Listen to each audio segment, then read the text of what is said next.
Hello everyone, welcome to What If Issei was betrayed and became the Dark Knight's Emperor movie. Before we start, please go support OGO's Silence for writing that awesome fanfic. Issei Hyoudou is deceived by those that he once held close to his heart. On that fateful day, everything turns on him, driving the young man into a state of despair and loneliness. Join in the adventure as our young protagonist rises from the depths of purgatory to attain the goal of becoming the Dark Knight's Emperor. Chapter 1: Kismet of the Hyoudou. It was a normal day in the underworld, as the skies shone murky red while bats flew freely. Devils roamed the streets, enjoying their normal lives, while those living in luxury looked down at the free-roaming peasants below. On the outskirts of the underworld, the atmosphere darkened.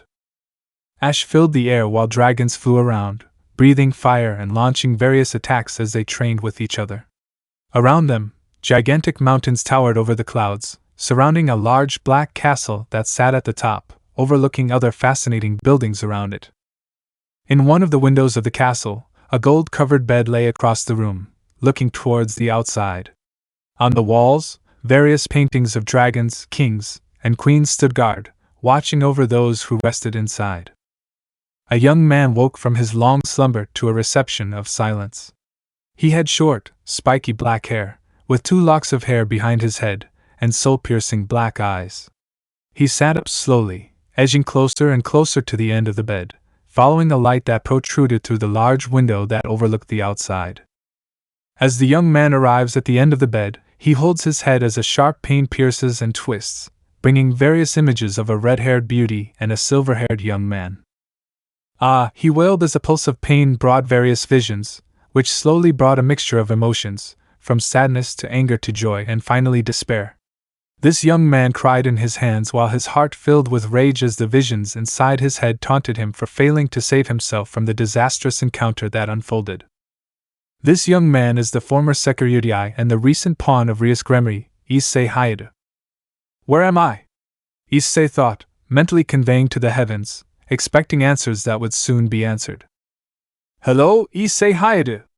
A deep, mysterious voice rang heavily in the mind of Issei, who quickly looked around the room, trying to uncover the origins of the voice. Drake questioned Issei, wondering if his long-standing partner was communicating with him as usual. "No, Issei Hyoudou, I am not the one you call the Welsh dragon of domination. I am the dragon that stands on top of all dragons, but in this instance you are my first host, from now to the never-ending future."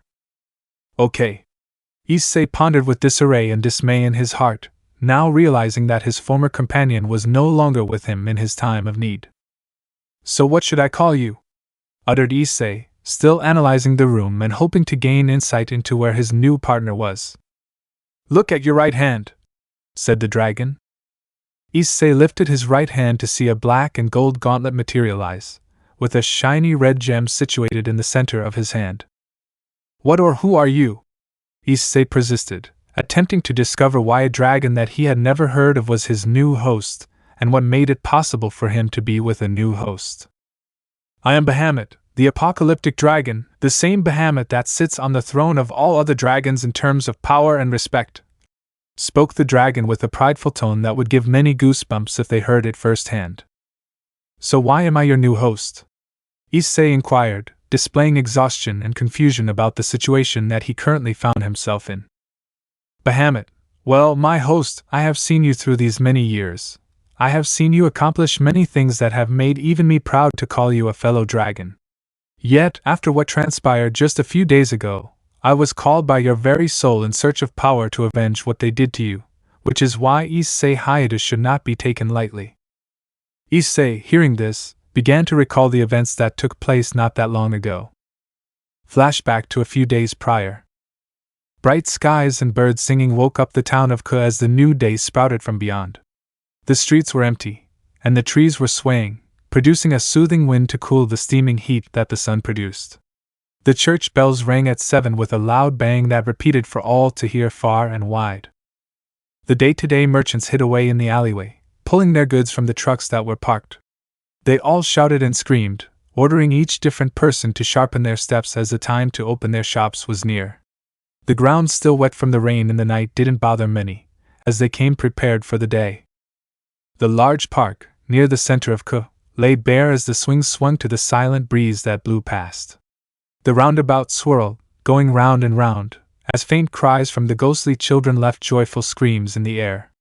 The long protective fence stood strong and sturdy, protecting the thrills from the outside. Passing by the fountain that held many memories, the cries of the water dropped to the pool underneath. Close by, a slash remained engraved on the footpath just in front of the fountain, reminding certain people of the events that transpired. A fatal slash and a pool of blood left the sides smeared in a murky shade of red. Towards the eastern side of the city, a large building stood erected, catching the glare of the morning sun. The many floors had their curtains closed, shading the occupants from the shine that would blind those who stared into the light. Inside the room furthest to the west, where not much light pierced the curtains, it also remained dark, preserving the comatose individual who still rested. A large bed, the size of a quarter of the gigantic room, holds a lump in the sheets, while a head pokes out and rests on the pillow. A young male with brown hair rests his eyes, holding a perverted grin as he dreams. The bed had two mates standing on either side of it, which held a lamp on either side. The side closest to the young man had a green bottle with a dragon emblem embedded into the side. On the floor underneath, two wool-covered, red and emerald-colored slippers line up patiently, waiting for the designated feet to enjoy their comfort. The room remained silent, except for the simple giggles from time to time that the young man made, which were then interrupted by a loud sigh. "Could you wake up? It is almost time for the day to begin." For a few seconds, no reply came, but then a voice spoke back that baffled the first with the response. "Young man, just a few more minutes, we don't have anything else to do today." "Humph, you do realize that it's Monday, right, as in the school day?" Another pause grasped the air, making the first voice annoyed at the distance each reply took to respond. "Young man, what are you talking about? It's a Friday today, and Fridays are when school ends." "Oh, really?" The young man's left hand lifted from its spot before planting itself outside the covers, which didn't wake the young man from his slumber. It grasped the bed and used a significant amount of strength before pulling the attached body in its direction. It did this repeatedly, edging the young man closer and closer to the side of the bed where the left arm dangled off the side. It tried to grasp another tool it could use to complete its mission of tumbling over the side. It clawed and swung, trying to hook onto the underside, before a stroke of luck struck, allowing the arm to hook on the underside.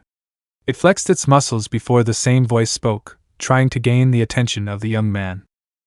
"Are you going to wake up now? Because in a few more seconds you're going to wish you woke up yourself." "Young man, just leave me alone. You sound like the lizard that I hear every day." The voice wanted to berate the young man for the comment that he made but decided to let things happen to teach him a lesson. Right at the foot of this side, a wooden board stuck out from under the bed, which was perfectly situated in the same position as the young man's abdomen. "Well, if you want to play it that way, then we shall see who feels the burn."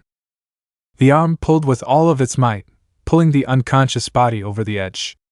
The young man's eyes widened as the feeling of falling overwhelmed his senses, forcing him to wake. As he fell, he tried to use his right hand to deflect the fall, but in his haste, he was too late and landed on the wooden beam on the ground. "Young man, ouch, what the hell was that?" "Morning, partner. I see you have fallen off the bed again," laughed a voice coming from a shining orb on the left hand of the young man sitting on the floor, holding his stomach. "Young man, my stomach. Who put a wooden board under my bed?" the young man wailed, holding his abdomen as it bruised a bright red. "I don't know, but you should be up. The time has nearly reached 8:30. The young man looked at his alarm clock, which stood at 10:47 p.m., and turned to look at the other clock, which also stopped at 5:30 a.m., which made the young man confused about what the time truly was. "Issei, Drake?" "Drake, yes, partner." "Issei, what time is it on the dragon's clock?" "Drake, as I said before, it is 8:15 a.m., which gives you 40 minutes until the gates close." "Issei, really am that late?" "Drake, yes, so get your butt up and get your A to school. Today is a big day." Issei quickly got changed, going through his normal routine. He changed into his usual outfit, the same outfit that everyone knows him from. Before he left the room, he walked in front of a desk that was situated next to the door, which led to the main hallway on this floor. On the desk stood a small picture surrounded by a protective wooden casing. The picture had a mature elderly man and woman sitting side by side while a young boy and girl were sitting just in front of them, smiling wide and showing their pearly whites towards the infinite void in front of them. Issei, thank you for always looking out for me. Even though I haven't seen you in a while, I know you are always next to me, Grandpa and Grandma. As Issei walked through the door, a small shadow appeared at the corner of the picture. It started to wobble and shake, producing a small bubble particle. Not long after the bubble slammed into the corner of the picture, passing on the energy it had built up, it hit the glass of the picture. Quickly after the glass began shaking slightly, it gradually escalated to the point where a crack appeared on the top left-hand side. The crack continued going around Issei's grandparents and split down the middle before a lightning-quick shift in the direction going over the young female. It kept going towards the bottom right-hand corner, going directly over the young man's chest, leaving 8 smaller cracks along the child's heart. Scene change, Ko Academy front gates. Huff puff, huff puff, huff puff. Drake, quicker, Issei. Issei, I'm going as quickly as humanly possible. I don't want to use any of my powers, which would cause any unnecessary gazes my way. Drake, well, it's either you use a small bit of it to get through that gate, or you'll have to answer to Gremory when she finds out you failed to come into school today. And remember, you're not the only one who'll have to sit through that. Issei let out a silent sigh, acknowledging the dragon's words when he thought about getting reprimanded by his king if he failed to make it to school once again. This wouldn't be the first time that he missed the school day, nor the second nor the third, but the 5th time, which would break the deal he had with his king to keep his absence under a certain amount each month. As he thought about it, 2 familiar silent calls rang deep inside his body, speaking the famous words that he had heard over 1,000 times. Boost X 0.5. Transfer. Issei felt a rush of energy surge through his legs, waking the cold muscles and pumping a large amount of oxygen into the area. Issei's legs retracted, pulsing him forward with a hastened speed, which Issei tried to slow down since he noticed the speed at which he was going was equivalent to the fastest man in the world currently. As he looked up in the direction of the gate, he saw the gym teacher standing next to the open gate and decided to start sliding the gate closed. Drake, you better quicken your pace. Judging by the distance and the speed you're going at, you'll smack the gate and fall on Yura once again. Issei sped up again, this time phasing little by little, leaving dust flying behind him. After a few seconds, he passed the gate, which was halfway. When he did, the gaze from the gym teacher caught him off guard, as the familiar face brought comfort to the young man when he recognized him and stopped. Issei, Azazel. Why are you dressed as the gym teacher? Azazel, oh hi there Issei. I know around this time you come running into the academy, so I wanted to play a little prank on you to see what you'll do when you see the gates closing. Issei and the leader of the Fallen had an unimaginable bond, the same as a father and son would have. They conversed for a couple of minutes, catching up and talking normally as if the school day had ended. However, the voice of Drake reminded the young man of the time and place that he was going to miss. Issei, oh right. Azazel, I'll have to take my leave. I don't want to miss my classes and hear it from Rias. Azazel, you go on right ahead, even I don't want to hear her go on her long monologue. Ha ha. Issei ran inside the building towards the 2nd floor, sprinting swiftly through each hallway, heading to his classroom. He then managed to reach the 2nd floor hallway, where he saw an elegant lady walking from the opposite side of where he stood. She wore a simple silver business suit with a matching silver skirt. Her eyes glowed a shiny aqua color, while her long silver hair flowed down to her upper thighs. This was none other than the homeroom teacher of Class 3B and the 2nd rook in the Peerage of Rias Gremory, Rosweiss. She stopped when she caught the gaze of the young man down the hall and got into a runner's form, ready to accept the challenge from the young man. Issei also got into a runner's form, ready to beat the opponent who accepted the challenge to enter the classroom first. Drake, oh! It seems you have found yourself a challenge. Well, you better beat her, or for your next training, I will make you do laps until you do. Issei, now focused, reached into his pocket, where a coin resided. He switched the coin from his right hand to his left and lifted it into the air, announcing the terms of the challenge. When a gentle nod confirmed the agreement, he tossed the coin into the air, watching the stern gaze of the teacher. When the coin reached the mountain top, it started its descent, falling to the ground. Issei took the first step and grabbed the coin amid its descent, catching the teacher off guard. In the split second that she flinched, Issei ran into the classroom, entering through the nearest door. Rias laughed when she noticed that she had been played. She began walking calmly towards the front door of the classroom as if nothing had happened. When she entered, a deafening silence closed the mouths of each student who sat down, while they stared in amazement when the hair of their teacher fluttered in the air under the steady breeze that came from the window. Time skips lunchtime. Issei rose from his seat and started walking in the direction of the exit after the bell rang, announcing that lunchtime had come upon them. He had a smug smirk on his face, remembering where he had to go. As he continued with his thoughts, he found himself reaching the doors of the ORC, where he heard voices shouting and conversing. He opened the door the same way that he did every day and walked into the room. When he did, he caught the many gazes of the members inside, who sat and stood around the table, which held an antique teapot and cups. The silence was broken when a soft voice called out to the young man, catching his lustful gaze, which made her blush profusely. She had long blonde hair and mesmerizing green eyes, which softened the hearts of those that looked inside.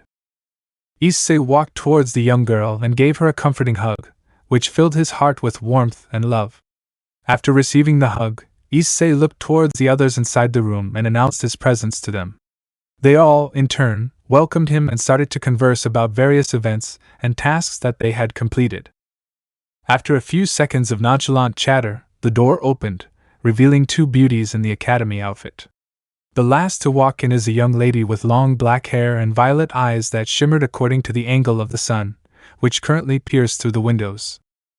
Her hair is tied in a very long ponytail, reaching down to the lower half of her back, while two strands stuck out from the top and slopped backwards, with an orange ribbon keeping her hair in place. Her name was Akeno Himejima, the second in charge of the Occult Research Club and the current queen of Rias Gremry's Peerage. The lady right in front of her is a tall beauty with a voluptuous body and pale, flawless white skin.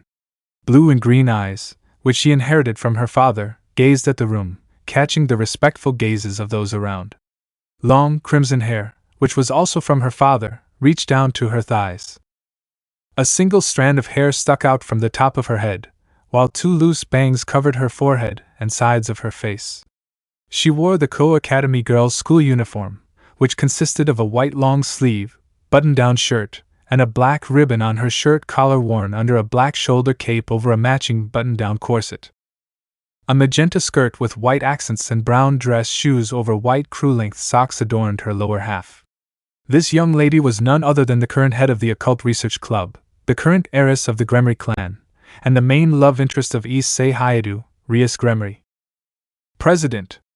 A call shouted, catching the gaze of the heiress, which left an emotionless stare directed at Issei.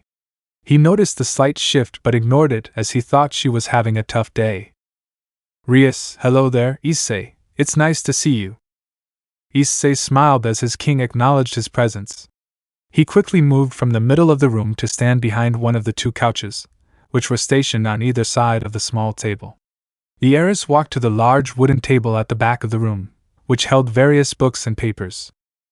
She sat on the even bigger office chair behind the table, interlocking her fingers as she leaned forward.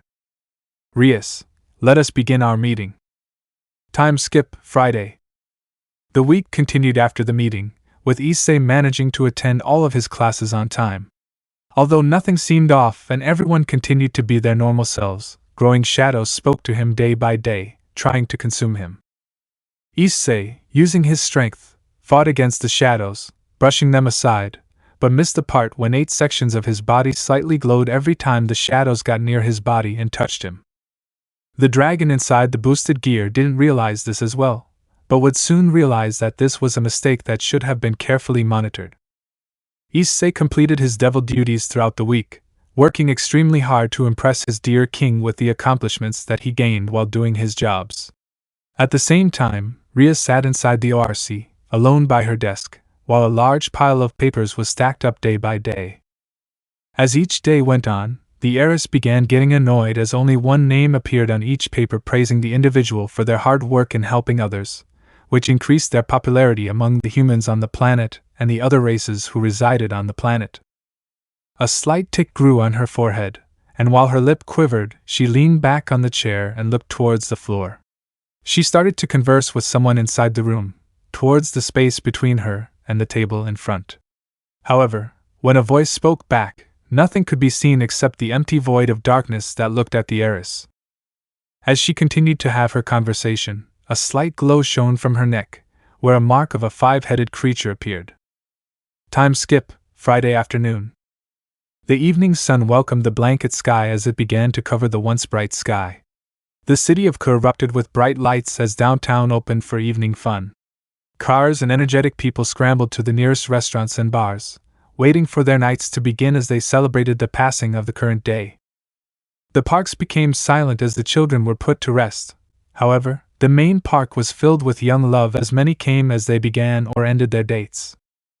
Many walked towards the grand fountain, where they would take a few pictures of memories that they would cherish as they grew older with the ones that they loved.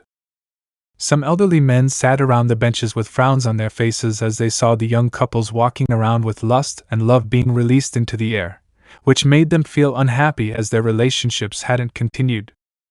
Outside a street that led to a large abandoned building on the outskirts of Ku, a large group of young adults walked towards it wearing their school outfits. The leader of the group had crimson hair and a serious expression on her face, while her hips swayed seductively toward the gawking eyes of a young man with brown hair. While he stared, with his mouth open wide, his thoughts were interrupted by the voice of his host that resided inside his left arm. "Drake, get your head out of the gutter. You are on a mission, remember?" "Issei, I know, it's a very important mission, but can't I have some time to appreciate the beauties that are in front of me?" "Huff.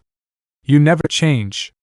The dragon listened to his partner's explanation, which made him feel unwell. When he first met his host and read his memories, Drake felt angry at the system that chose this human as his host.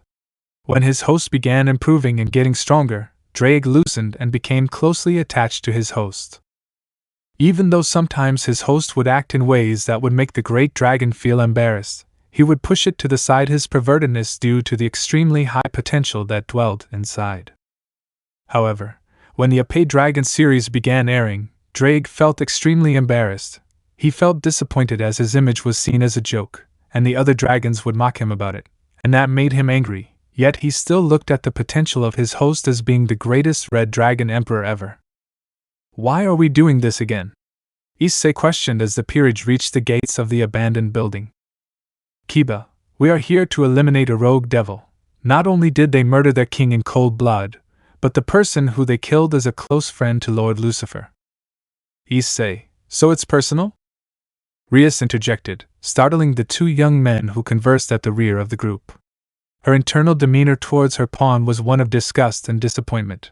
However, she let out a comforting smile that seemed to make her pawn happy. "Rias, everyone get into your positions, it's time." Kiba, flank to the left of the building, Akeno, head to the right of the building, and Issei? Issei, yes, President. Rias, flank to the rear and block off any attempts of escape. The signal will be the sound of a breach, with which everyone will commence the battle.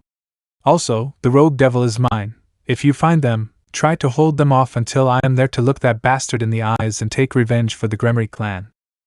Yes, President, they all shouted, confirming the orders given by their king. Issei began running to the rear of the building, pumping himself up when he thought about the reward he would get when he did the job correctly. As he reached the middle section of the building, he began assembling the boosted gear balance breaker on his body, starting first with the gauntlet on his left hand, then the arm, going all the way to his feet and ending with his neck. With Rias. Rias, okay, everyone, all communication should be directed to me. Follow my lead, and everything should go as planned. Everyone, right. With Issei, arriving at the back of the building. Issei stood a little distant from the building to give him a wider view of the back. He waited for the signal, indicating that the assault had started. While he waited, he proceeded to communicate with his trusted partner, as some unknown feeling overwhelmed him, giving him nerves. Drake, is something wrong, partner? Issei, I don't know. Drake, something feels a bit off today. Drake, like what? Issei, I don't know, I can't put my finger on it. Everyone has been normal to an extent, but other than that, nothing else feels different. Drake, Issei, hearing the deep groan of the dragon, felt uneasy about what would cause the dragon to think so deeply. Issei, Drake? Drake? Drake, yes, partner. Issei, you seem a bit off as well. You're not losing touch, are you? Drake, no, Issei, I'm perfectly fine, as I have always been. The dragon seemed a little annoyed at being questioned by his host but brushed it off. He also felt uneasy, like something in the air seemed off, but he couldn't put his finger on what that was. Issei, Drake, before they signal, can you scan inside to see if anything feels off to you? Drake, of course, partner, you didn't need to ask. Dragon's pulse. A pulse of red and green light emanated from Issei, who stood not less than a few feet away from the door. It crawled under the door and spread inside the building until it stopped when it reached the nearest wall. Dryag, I sense only two beings inside. One is lying on the ground in the middle of the room, and the other is. Issei, is what Drake? Drake, is never mind, here. See for yourself if you dare. The helmet of the boosted gear materialized on the face of Issei, and as the green eyes flickered, they started to show a distorted 3D model of the room where Issei saw the same image that Drake did. Blah! Issei proceeded to throw up after the image inside was relayed on the visors. Drake, I warned you. Issei, you could have told me they were eating. Drake, yeah, but I thought it would be better if you saw it. Issei, Drake, I thought we were pals. Dryag had a small tick of annoyance on his forehead as he heard the word in which they both spoke never to call each other. Drake, I thought we agreed not to call each other. Blam! A loud blast broke the doors at the entrance of the building, signaling to all that the mission had commenced. They all proceeded to attack their entrances, scaring the various people who tried to flee from the main entrance. Issei, hearing the blast, readied himself and shot a dragon shot towards the wall. Issei, ready, Drake? Drake, go, Issei. Issei, following the dragon shot, burst through the wall, and his eyes were shocked when he saw the image of a mangled corpse lying on the ground. Although he saw it from the outside, the stench and in-person view made him feel uneasy. The body on the floor was that of a young child not older than 10 years of age, laying motionless with their eyes open, looking at the heavens. Dried-up tears marked the sides of their face while a large smear of the color red fell from their mouth and stained the ground on which they lay. On top of the child, a tall lady leaned over the child. Her hands were smeared in red, and her white outfit had a large area in which it absorbed the red coloring. She quickly snapped in the direction of the blast, holding a menacing glare at Issei, who peeked through the wall. She quickly stood up in a battle stance, ready to defend herself from the enemy that interrupted her. Tall lady, you dare disturb a lady amid her meal, you're so uncivilized. Issei, hearing this, became enraged as he looked at the lifeless body that lay on the ground behind the woman. Out of nowhere, he subconsciously raised his hand, ready to fire towards the woman. However, a thunderous sound caught him off guard, quickly turning in that direction. Issei, Kaneko? Kaneko was sent flying through the wall that was situated on Issei's right-hand side before a large muscular man poked his head through the tiny hole, greeting the occupants that resided in the room. Muscular man, I didn't notice you there, but I can see that you guys are busy. He smiled, freaking out Issei, who stood around 3 meters away from the rubble that was scattered on the ground around him. The bloodlust that the man emitted frightened Issei for just a second, which made the young man raise his arm, ready to defend Kaneko, but was quickly interrupted by the warning of the dragon inside him. Drake, watch out, partner. The young woman leapt into the air, flying faster than the speed of sound. She unfolded her hands, spreading them out like a bird ready to take off before razor-sharp claws appeared aimed at Issei's chest. Issei, in a matter of split seconds, leapt to the side just before the young lady pierced his abdomen. Issei, damn, she's fast. Drake, but you're a lot faster. Issei, right. Boost X5. The young lady and the male both recognized the call and aimed their killing intent at the young man that stood in front of them, now releasing his aura towards them. Got you, Kaneko smiled, leaping into the air with a closed fist and catching the man on the chin, sending him flying through the same wall that she came through. Kaneko faced Issei before giving him her usual stoic nod, indicating that she was fine and would handle her opponent. As Kaneko walked through the wall, Issei tried to face his opponent, but he was heavily caught off guard as the distance between them closed dramatically. Issei, okay, now it's time for yo. Slice. A sharp pain emitted from Issei's right hand as the woman's attack slightly grazed the young devil before the woman landed, where a small hidden blade retracted and emerged from her wrist. Issei, what did you?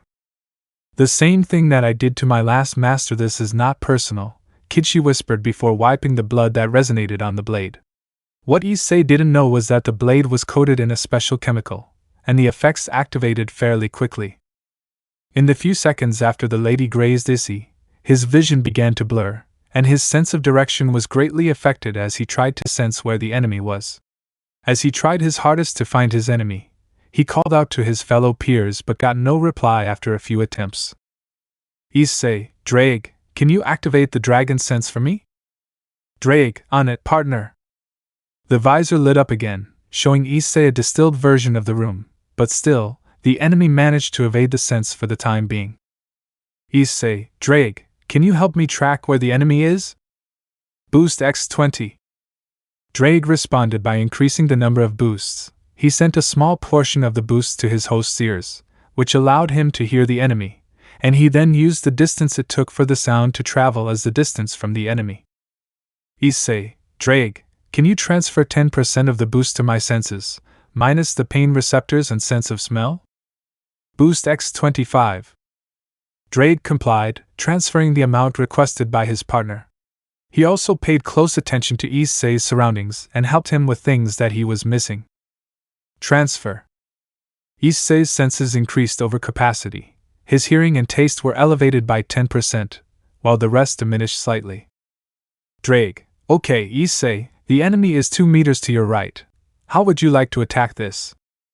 Issei, when I give the signal, release Ascalon and strengthen the propulsion thrusters. Drake, okay, partner. Boost X70. The call rang again, this time increasing the number of boosts dramatically compared to the last. The female, who stood there, seemed amazed at the reaction of the young man. However, her fight or flight kicked in, edging her on to end the battle as soon as possible. Transfer.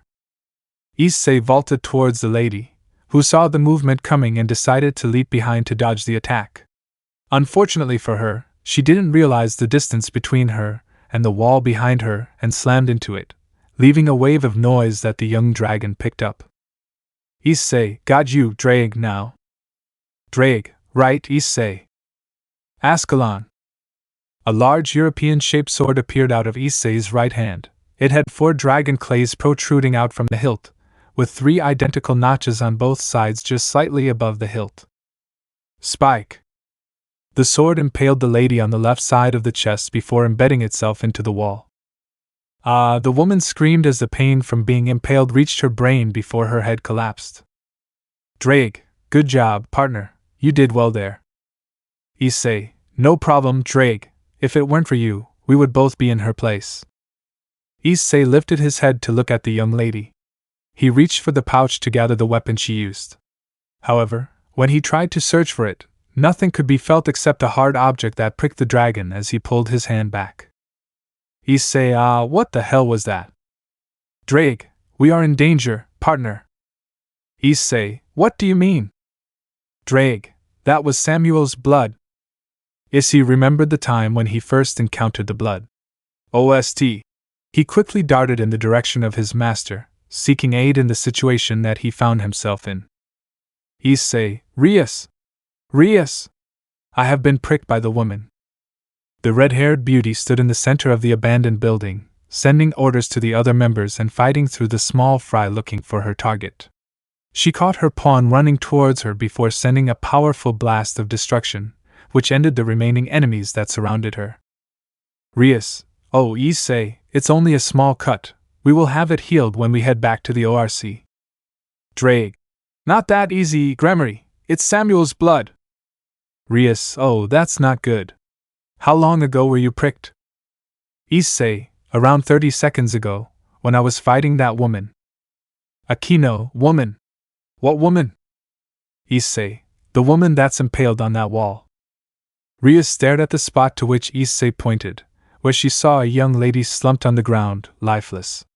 As she looked, she saw the young lady's face, to which anger rose inside her, and her power of destruction emitted its dangerous aura. Issei felt the power but couldn't see who it was directed to, but thought an enemy was close by and his king was caught in battle. However, the gaze of Rias was on the young man as he inadvertently killed the devil, which she specifically asked not to kill. Rias's teeth began clattering as her anger grew even more and more, and the thought of her pawn gaining praise for defeating the rogue infuriated her immensely. Issei sat back and looked at the ground. Still delirious from the cut, he started to hear a voice inside his head that repeated a certain phrase that tormented him from that brutal day. Will you die for me? Ah, Issei screamed at the agony he felt in his head as the poison rapidly commenced spreading through his entire body, slowly shutting down each limb. Issei, Prez, can we visit someone to help me with this? Surzex, Ajuka, Azazel, or Lord Michael? Drake. Something seems off, partner. She doesn't seem the same. Issei, why is that? Drake, she's aiming that aura towards you. Rias stood over Issei with her peerage standing behind her, listening intently to her every word. Rias, Issei, how dense must you be? That rogue devil was mine and mine alone, and you killed it. Issei was confused, as he wondered what he had done wrong. He thought back on the battle he just had and how he almost got killed by the enemy, but, in the end, managed to eliminate the enemy, saving himself. Now his king was angry at him for defending himself. Issei, Prez. I don't know what I did wrong. I defeated the enemy in front of me, and I currently. Rias, shut up, Issei, shut up. You deliberately disobeyed an order, and you're now making excuses to try and protect yourself as you know that you have messed up. Issei, but Prez. Don't ever call me that. She sighed now, letting all of her pent-up anger do the talking for her. You think you can become a member of my family and outshine me towards the elders? You must think I am stupid. You must think that I don't know what you are planning on doing to take over my peerage and my spot in the Gremory family. Issei, but... Rias, but what? You think I am blind? You think I don't see the way you talk with my parents, my brother, and my family? You know what? Get out! Issei was shocked at how his king reprimanded him in front of the battlefield, and in front of the other members of the peerage. He tried to make his case, but the heiress refused to listen to the words that he spoke. Issei, feeling the room, began standing up to complete the order that the heiress demanded from him. Oh, where are you going? Rias questioned as Issei stood up in confusion as to why Rias asked him that question. Issei, you just told me to get out. Who told you that, not me? All of you did ask him to leave, she questioned as all the other members of the peerage started walking towards the commotion.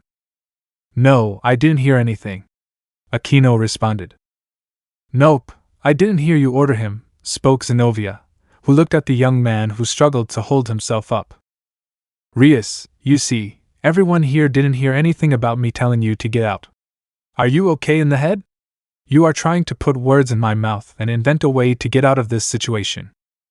Issei felt uncomfortable as each member of the peerage ganged up on him, following the direction that Rias took.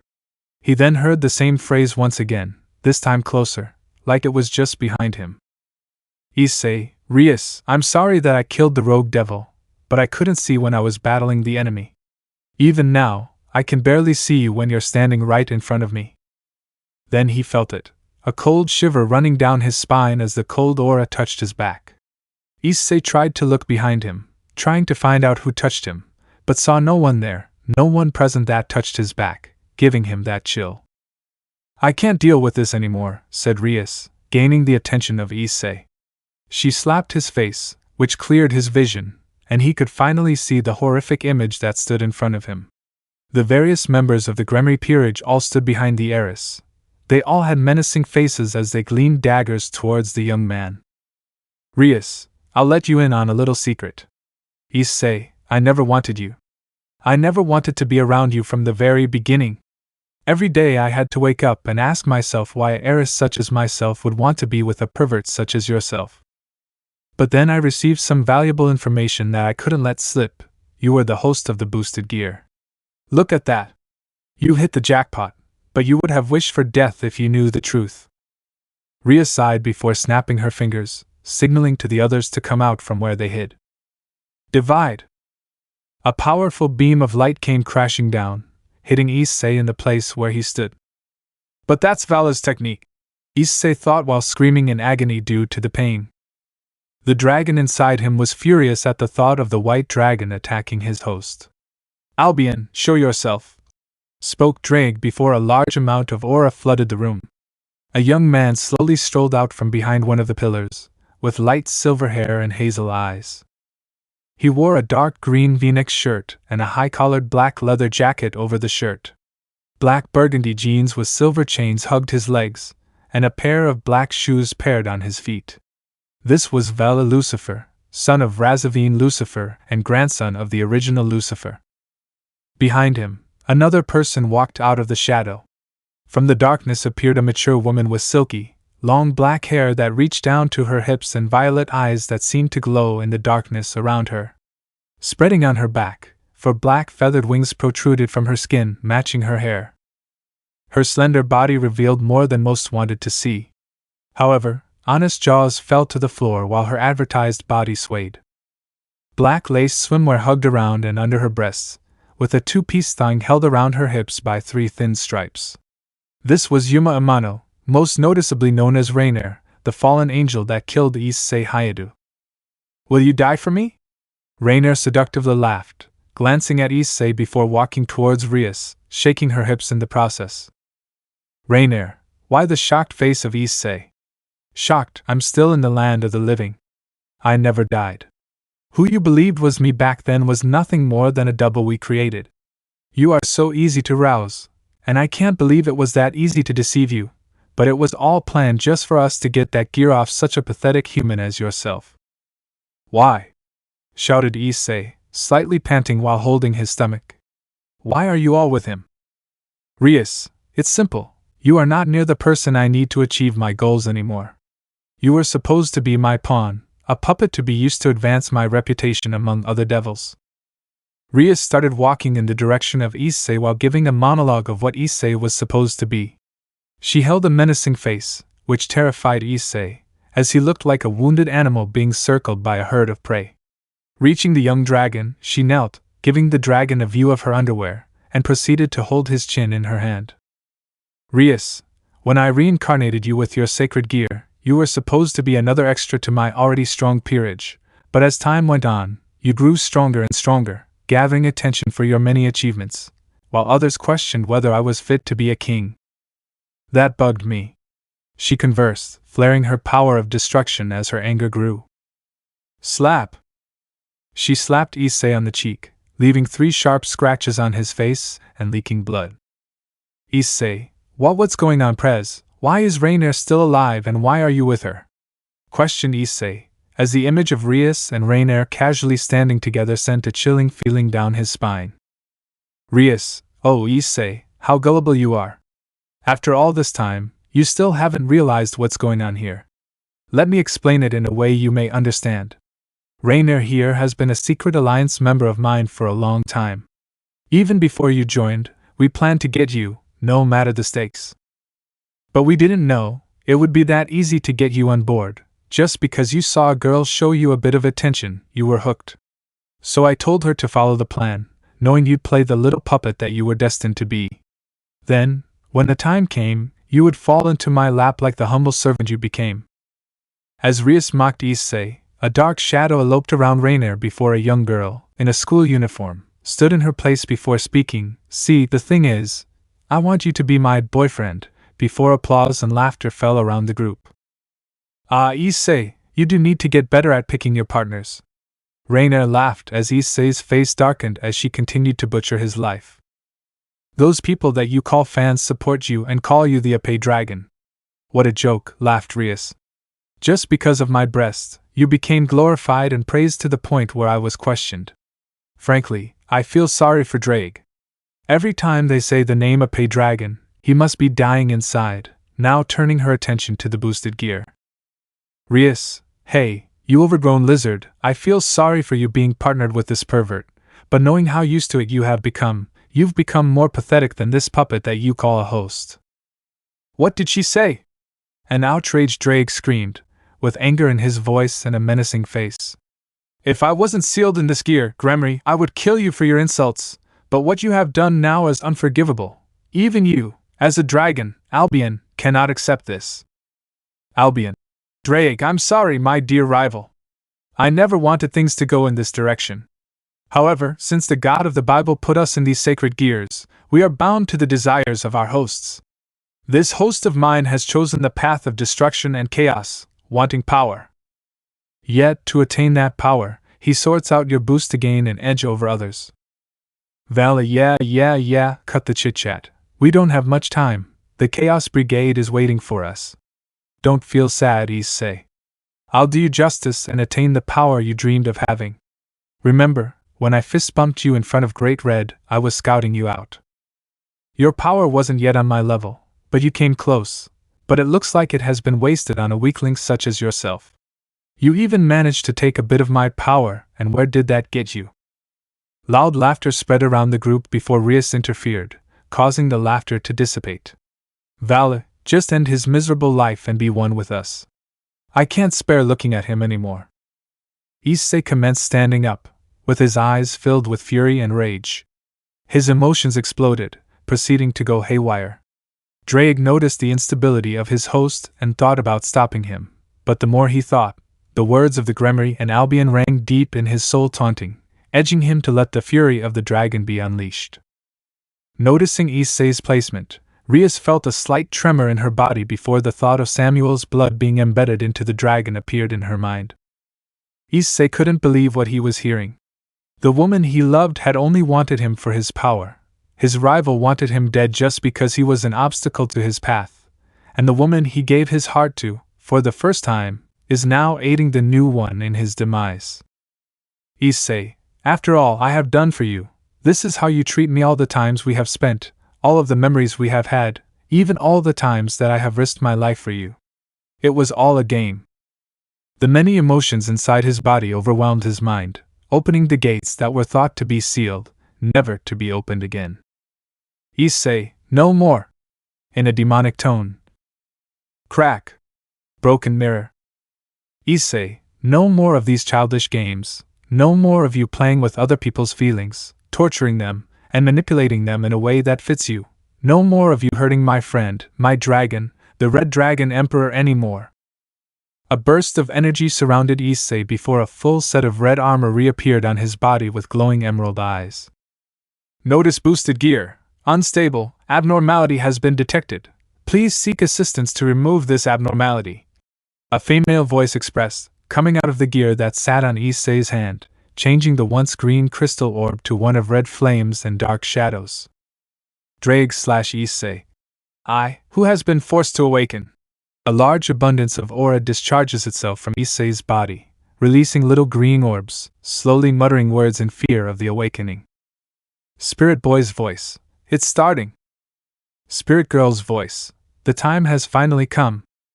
Drake/Issei. We are the heavenly dragon who stole the principles of domination from God.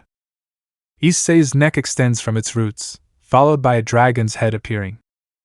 Spirit Woman's voice. It has always been this way. Spirit Old Man's voice.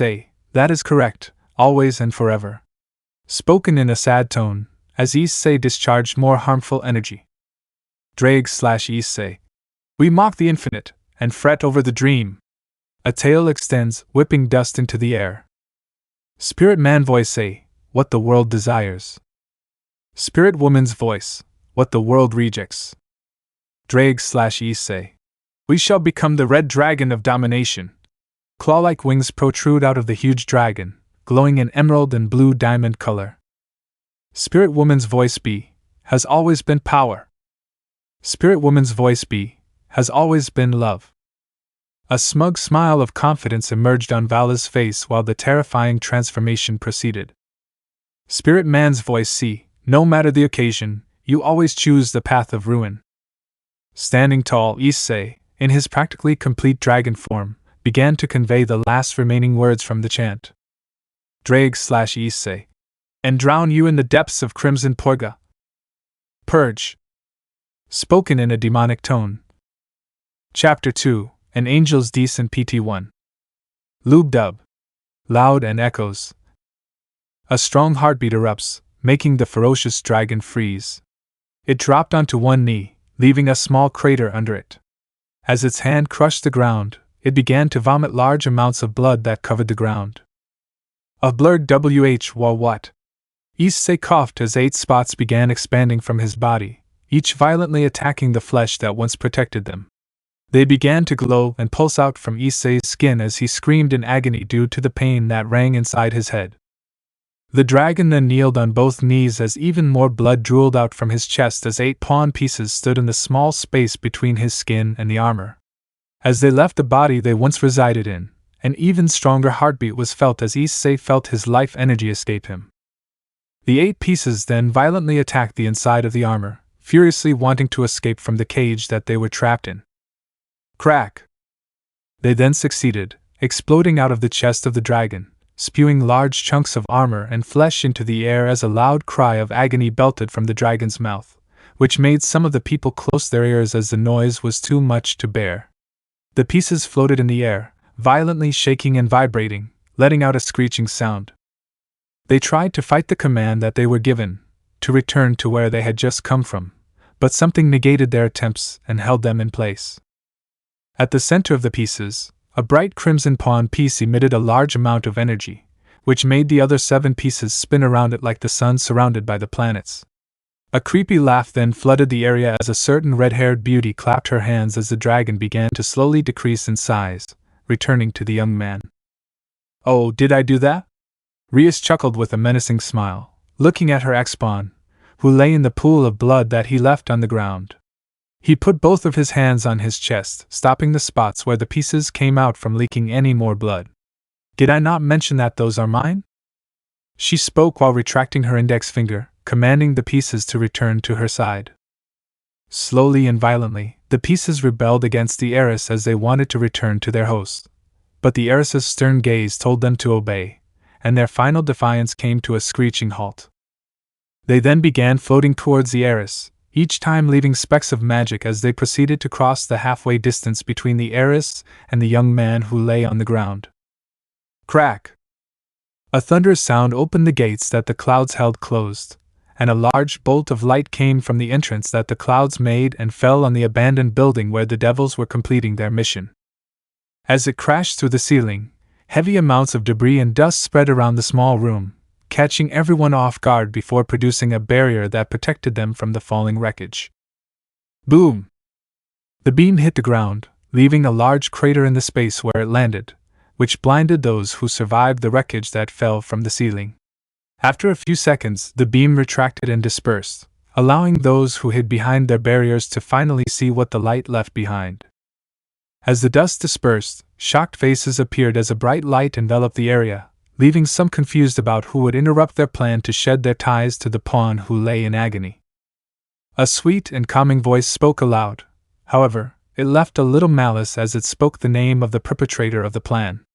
"Stop this, Rias! What has he done for you to treat him this way?" She spoke as she proceeded to run out of the crater in the direction of the young man, whose heartbeat sounded faint. When she reached the body, tears began falling from her eyes and fell on the face of the young man, who tried to open his eyes to see what was falling on his face. "You poor thing," she whispered, as her sadness began to show on her face while her inner emotions began flooding out when she saw who was being attacked. Her violet eyes shed tears while her long chestnut hair fluttered through the air, which was tied into twin tails that were carefully held by a blue scrunchie. A halo adorned the top of her head, shining brightly and showing her faith was strong. She wore Koa's female uniform but came with black shorts underneath her skirt and white sneakers, paired with blue accents on the sides of her shoes. On the back of her hand, the letter A is seen, showing her status among the angels in heaven. This was Issei Hyoudou, Ace of Spades in Lord Michael's Peerage and childhood best friend of Issei Hyoudou. "Haven't you done enough, Rias?" cried the angel.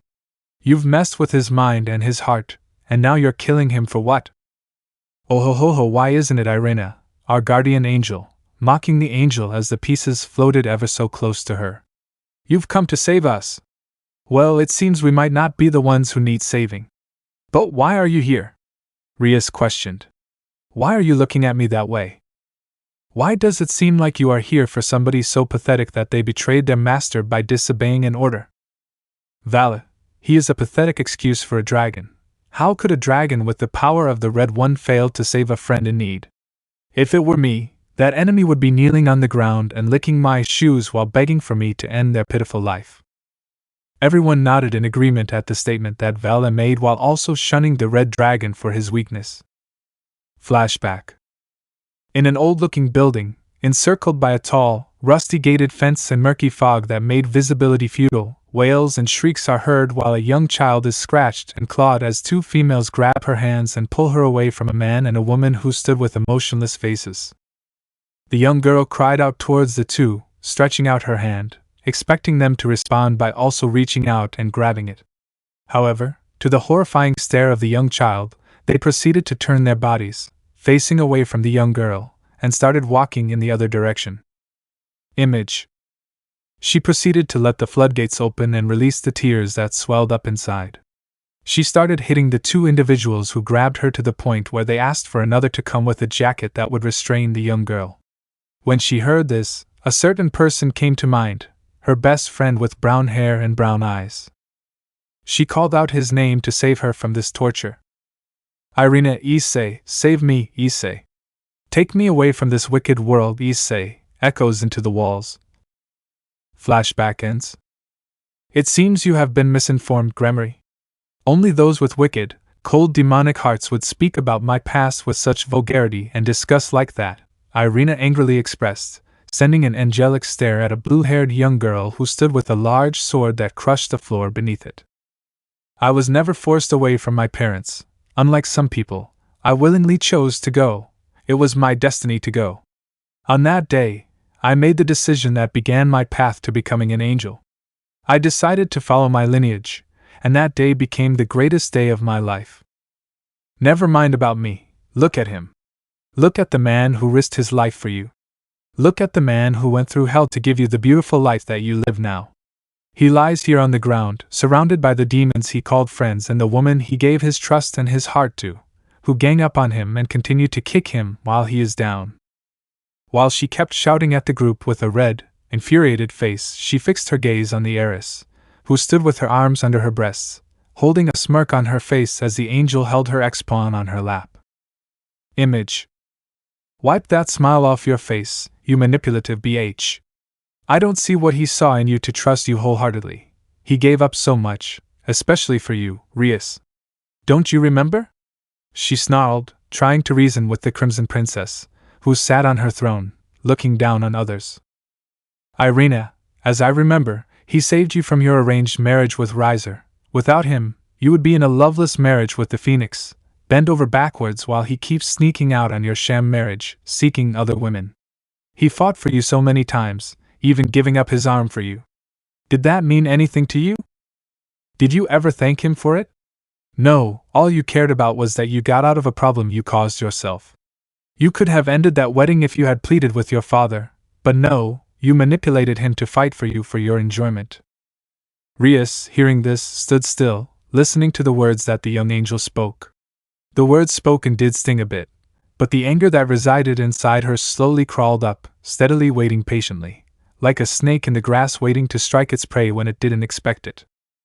Her long crimson hair fell slightly in front of her face, obscuring everyone except the blood-red eyes, which changed from her usual blue and green eyes to those of reptilian slits, changing colors of black, blue, green, red, and white. The mark on her neck lit up once again, with the others behind her also having their marks light up at the same time, which then produced a wicked smile that she held before a burst of loud laughter came from her mouth. Rias, you think I care? Do you think that was supposed to somehow bring me out of a spell? You must be as stupid as him. What I do is done for the sake of me and the people who follow me, and at this time, he is a hindrance to our plan. All this time, we waited for him to accept her invitation, but he always ignored the call to join us in the new direction that we started to head in. Anyway, that won't matter soon, as she will soon be released from her imprisonment, and you all will never look down on me again.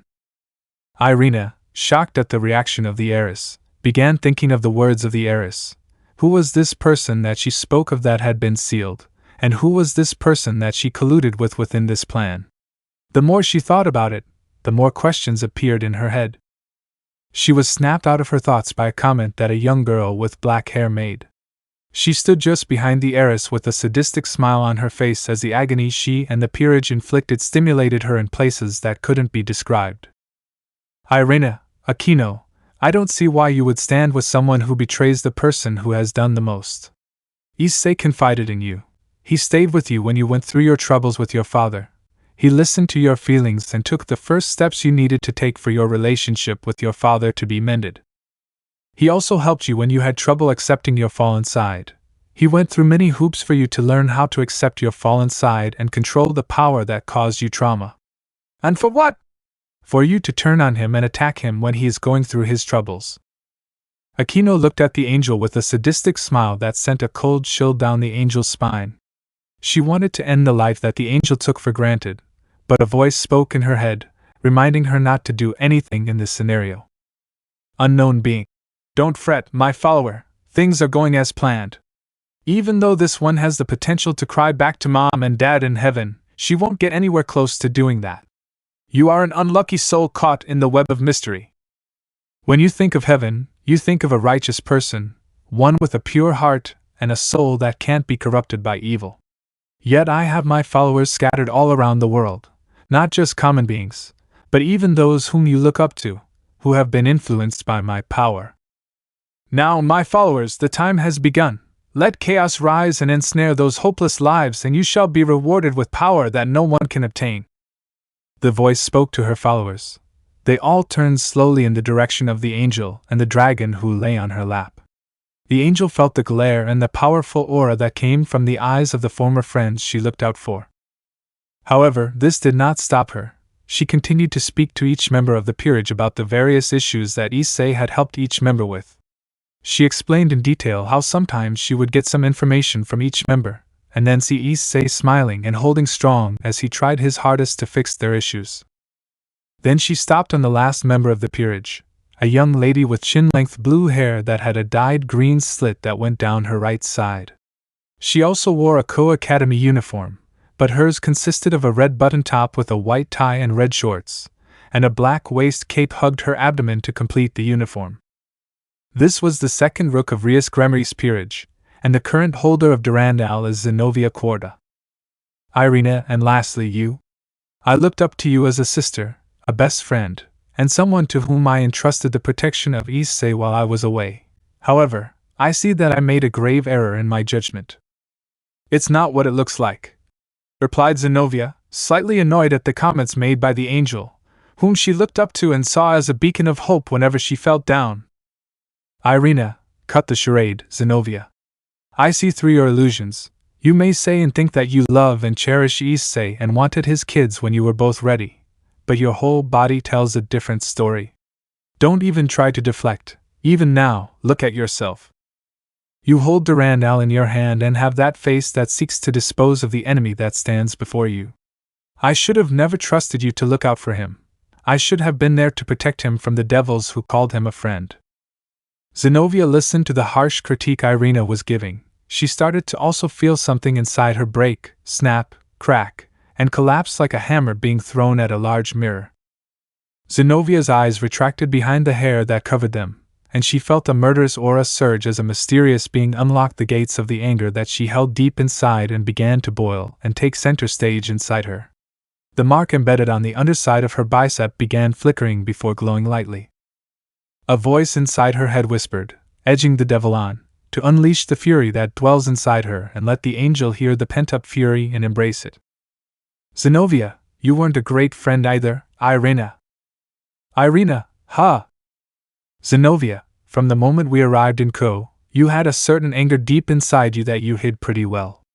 At first, I never saw the reason why you held that hatred, but when you met Issei, it slowly reappeared inside, spreading like a virus. Yet I always wondered why you didn't fall, why the hatred inside you didn't consume you enough to make you fall. Then it hit me. Irina stood silent, awaiting the explanation of the devil she once saw as a friend.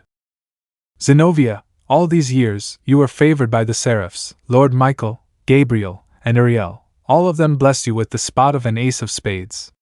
While I looked up through your shadow, you were glorified by them, nurtured, and molded into the angel that you became. All of you used me to get to the places where you are right now, and when you got there, you saw me as nothing more than a pest, a burden that you dragged around while I looked up to you. But that's not true, shouted Irina. I never saw you as a burden. I always fought to have you gain the same praise as I did. I wanted you to be at your best so that we would stand together at the top. Zenobia listened, but her emotions were running haywire inside. She ignored the statements and raised her voice even more, which stopped the angel in her tracks. The voice of her former best friend was nothing but scratches on a whiteboard that irritated the devil. Zenobia, shut up. Irina, all you say is lies, lies, lies. You said you wanted the best for me when I was an angel, but you had intentions to stall me. However, when I became a devil, you secretly resented me. You felt betrayed that I chose my path, my road, to become a better version of you. I can't blame you. I did become stronger. I became the person who matched you in every way, but now I will use you as a stepping stone to rise above you while taking your love down as well. An emphatic gasp sucked the air out of the room as Zenobia blurted out a secret that she swore not to speak out loud to the others near her. The secret that she shared with Irina was a show of their friendship and their resolve to test each other so that their friendship would remain strong. Even when things went south, they would keep their secret until the day they perished. But now that was broken, torn into 1,000 pieces, never to be mended, as nothing could be done to fix the friendship that they once had. Zenobia pushed past the group, walking closer to the angel.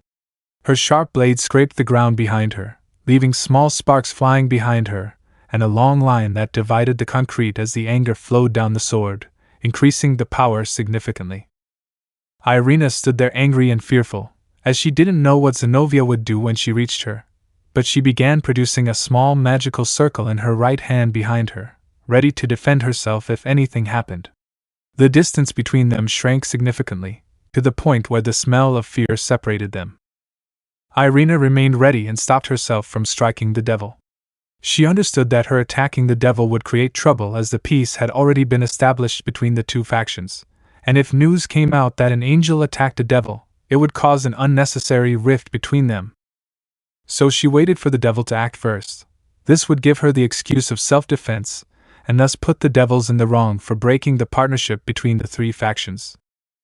Zenobia, yeah, I said it.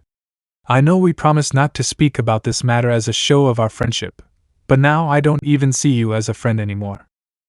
Every day you wouldn't stop talking about him. Issei this, Issei that. You became unbearable, always blabbering on about how you couldn't be with him, and how Rias manipulated him into falling in love. However, you were partially correct. Yet you came out as desperate and thirsty. I wanted to slap you to bring you to your senses, but since I was your friend, I wanted the best for you. I wanted you two to be together until I saw the light. Furthermore, I want to ask you a question. How would your father feel when he learned about his angel daughter interacting with the devils, never mind falling in love with one? Slap! An outraged Irina slapped Zenobia as hard as she could, leaving a palm imprint on her cheek. The comment about her father made her reach a breaking point that many shouldn't ever reach. Not only did this break their friendship, but it also made matters personal. Irina, don't talk about my father, you hear me? Zenobia, or what? You believe that I didn't know about the old system that was put in place? A silent breeze went through the crowded building, heightening the tension even more as each person was confused as to the comment that she made. What system? Asia asked in her timid tone, as this also piqued her curiosity. Zenobia, well, Asia, the system that I am talking about is the interaction between devils and angels. You see, back in the day, this system was implemented to stop all angels, devils, and fallen angels from interacting and mingling with each other. Her father, pointing at Irena, was a former exorcist of the church who was tasked with ending a loving relationship that one of his peers found themselves in with a high-ranking devil. Irena stayed silent with the news dropping from Zenobia, as she knew nothing she could say would defuse the situation. She allowed the devil to continue talking, but she swore that one day, not now or tomorrow, she would pay her back for the comments she made that day. Zenobia, it seems you have more demonic blood inside you than I do. Nevertheless, since you slapped me, I now have the opportunity to give you back your receipt. Before Zenobia could retaliate, Rias shouted, stopping her knight from striking the angel and causing a scene that would lead to the angels retaliating. Rias, you'll get your time soon enough. Look at them. They are already broken, so I see this as a mission accomplished. Zenobia leaned into Irena's ear and began to whisper her final words to her former friend before they left the scene. Zenobia, you got lucky this time. When we meet again, I'll give you the receipt that you graciously deserve. Irena dropped to her knees, overwhelmed by the brutal scolding that she received from her former friend. Tears had already trickled from her eyes, but now the waterfall had released its gates, letting the water go as each word hit her very soul. Now, Irena, we will take our leave, Rias uttered, as she was pleased with how things developed. Seeing as you have abandoned me as a friend, Irena, I don't want to see either one of you ever near me or my peerage again before firing a beam of energy directed at Irena. Irena, sensing the danger, swiftly leapt out of the way before the beam erupted behind her. Irena, you missed. Rias, too predictable, Vala. Dragon shot. Issei, sensing the danger, proceeded to raise his hand with the remaining energy that he had left. He formed a ball of energy of his own and shot it in the direction of the shot from Vala. Rias, interesting, you seem to have a little more fight left in you. The two balls of energy flew towards each other in a game of chicken. Yet when they came close to clashing, Issei's shot split into two. One veered sharply, narrowly skimming Vala's shot as it darted in the direction of Rias, while the other continued and struck the vanishing dragon's shot. Boom! Through the smoke of the first blast, a red orb shot through, still going in the direction of the heiress, which made some of the members of the peerage tense up. Kaneko, do you want me to step in? Rias, no, let it pass. This will aid in the plans we have later on. Vala and Rainier both leapt out of the way, avoiding the impact of the blast.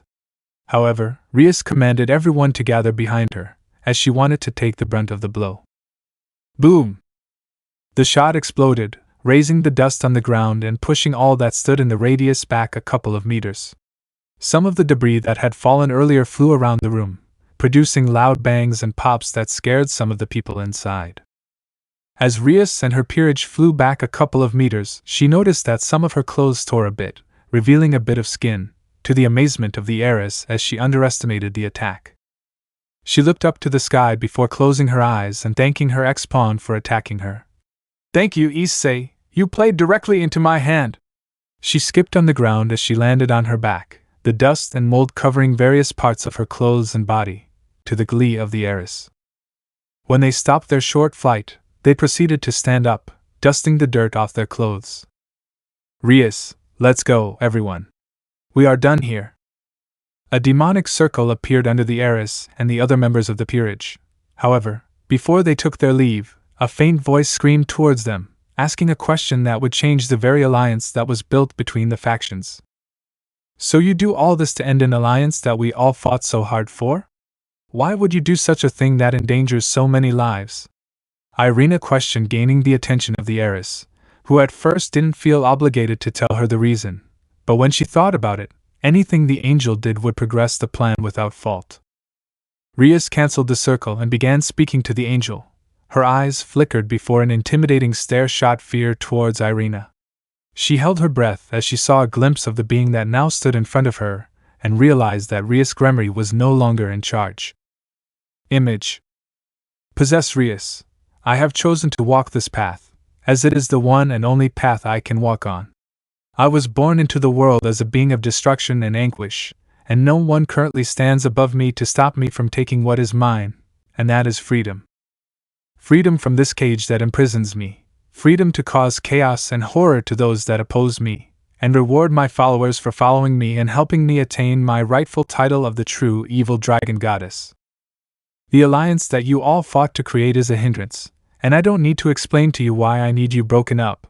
But when you do tell your leaders about what has happened here, you too will suffer in the chaos that awaits you in the future that I will rule over. The explanation shocked the angel, as she now understood the type of being that she would be messing with when she informed the faction leaders. She thought about the threat that the unknown being had laid out, and began second-guessing herself when telling the leaders about the events that transpired. She tilted her head, facing the ground, as she felt torn about what she was going to do. Even though she was a high-ranking angel who had the responsibility of informing her leader of anything that happened or threatened the safety of Ko, she didn't know if she could take on the burden of progressing the plans that would lead to the sealed entity being released from its seal. Rias, gaining back her body, looked at her team and waved her hand to summon another circle under her peerage before a flash enveloped the group, disappearing into thin air. Valor reappeared in the room after the devils vanished, in his normal attire. Crystal white wings spread on his back, giving him the ability to float in the air while he inspected the person whom he once called a rival. Valor, oh, it seems you have almost entered the gap. I wish you well. However, before you head off, I have something to say. You, out of all the people I have faced, had the most potential. Even the other dragons spoke about how you had the greatest potential to be one of the strongest dragon emperors that have ever lived. But looking at where you are now, that position will belong to me. As they say, when one falls, another will rise, and that person will be me. Valor began turning around to leave the area. However, something stopped him from leaving. It spoke to him, and told him to take back what he lost. Valor's eyes glowed heterochromatic, changing to 5 bright colors. He turned towards the injured dragon and held his hand in a claw-like shape, as he began charging his aura, ready to strike the wounded young man's left hand, which held a red gauntlet with a green gem in the center. Before he did so, something stopped his aura. It decreased dramatically, as if the gates that allowed the aura to flow around his body were forced closed. This made Valor gain consciousness again, as he noticed the lack of power in his hand. Valley, Albion, why do you rebel against me? Am I not your host? Have you not forgotten that you are bound by the wishes of your current host? Albion ignored the question from his host and began speaking to his rival in apology for what his host was doing. He knew that the way that all this had transpired was against the rules of combat that the dragons have and would have repercussions from the dragon gods when they found out what happened. Albion. Red One, I apologize again for the actions of my host, but I hope we meet again in better conditions. Drake remained silent while listening to the words of his rival. He chose to do this as a sign of respect. Even though they were rivals, their respect for each other grew more and more each time they bumped fists on the battlefield. Vala, filled with anger, turned away from the injured devil. He then flew in the air, passing the gap that Irina created when she came down from the heavens. After a few seconds, a loud sonic boom echoed through the clouds, signaling the departure of the vanishing dragon. Rainier, bye-bye, Issei. I hope we don't meet again. Rainier, after finishing, disappeared into the shadows, leaving the building empty except for the 2 lovebirds to take care of themselves. As the tears that once flowed down Irina's face began to fade, she realized that her lover, who slowly crawled beside her, touched the back of her leg. Issei, she called, as goosebumps crawled up her spine. Issei, she repeated. The tears reappeared again, this time flying side to side as she shook her head in disbelief at the young dragon who lay in front of her. Irina, said Issei, as his body ached in its fragile state. Yes, Issei, I am here. Irina cried tears of happiness and sadness upon hearing her lover speak. It's not your fault, Issei weakly whispered, trying his best to cheer up his friend. Why is it not? Irina shouted, with a little malice coming from her voice. I swore to be your guardian angel, who will be there with you through all trials. She cried, feeling shame and anger, as the overwhelming feeling of failure sank into her mind. Surrounding the area, black feathers began to appear in the air and slowly fell around the couple, with the eerie evening breeze blowing. It's not your fault for anything that's happened, Irina, so don't blame yourself. You have always been there for me, and I have always been there for you, so don't cry, said Issei as he looked up to the sky. A bloody smile appeared on his face, sending slight chills to the perished gods above. Various memories flashed in the young dragon's mind, showing him the fun times that he had when he was with the devils. He pictured spending time with Oarsi, with his friends from school, but mostly with his parents. Mother, father, I am leaving you on the mortal planes. I wanted to live a life where I could make you proud, but my perverseness made me stray off the path you once envisioned for me. One feather floated down and landed on the face of the young man. Another flash came, which reminded him of the day on which he was stabbed by the fallen angel. The pain that he felt then still lingered to that very day, and after the actions that happened that day, it escalated the pain he felt. A warm feeling touched the face of the injured dragon, which brought him back to reality. He noticed the tears of the young lady falling on his face, while the cinematic image of the angel and falling feathers shocked him as he noticed what was happening. Don't burden yourself with this. Don't let them get to the clear heart that beats with purity. I like to see you with bright white feathers better than those, as he slowly pointed at Irina's wings, which showed one side slowly converting from the root in a lightish gray color to black and finally ending with Vantablack. 000100, Vantablack Hex. You have been my guardian angel, and I want you to stay this way, croaked Issei, looking deep into her eyes, where a small glimmer of stars sparkled in her. I always saw you outside of everyone as the special one, the one who stood above the others, but alas, my time is running short, so I've got to make this quick. I want you to promise me one thing, Irina, holding a smile that spewed blood from each corner of his silent smile. Yes, Issei, she hesitantly responded. Issei, please promise me that you won't go after them, as I don't want you to get in trouble. Although you want to avenge my passing, it would do more harm to you than them. I want you to stay happy and enjoy the wonders that life brings you when I pass on, but never worry. I will always be with you. I will be in your heart, watching and protecting you as your guardian angel. I whispered Irina a promise. She let her heart speak, knowing that Issei didn't want her to suffer as she lived on. I will keep you in my heart and will love you forever, Issei, said Irina, releasing a golden aura of love that enveloped Issei in warmth and care. Irina leaned into Issei's face, slowly closing her eyes as their faces came closer to his. Issei was shocked as he saw what she was doing, but he felt powerless as she leaned in for a kiss. Her lips touched his very soft and tender skin when they connected, and she held the kiss for a little while as Issei took his last breath. A magic circle appeared under Issei's body, sending small particles of Issei's skin flying into the air as Irina held the kiss to Issei.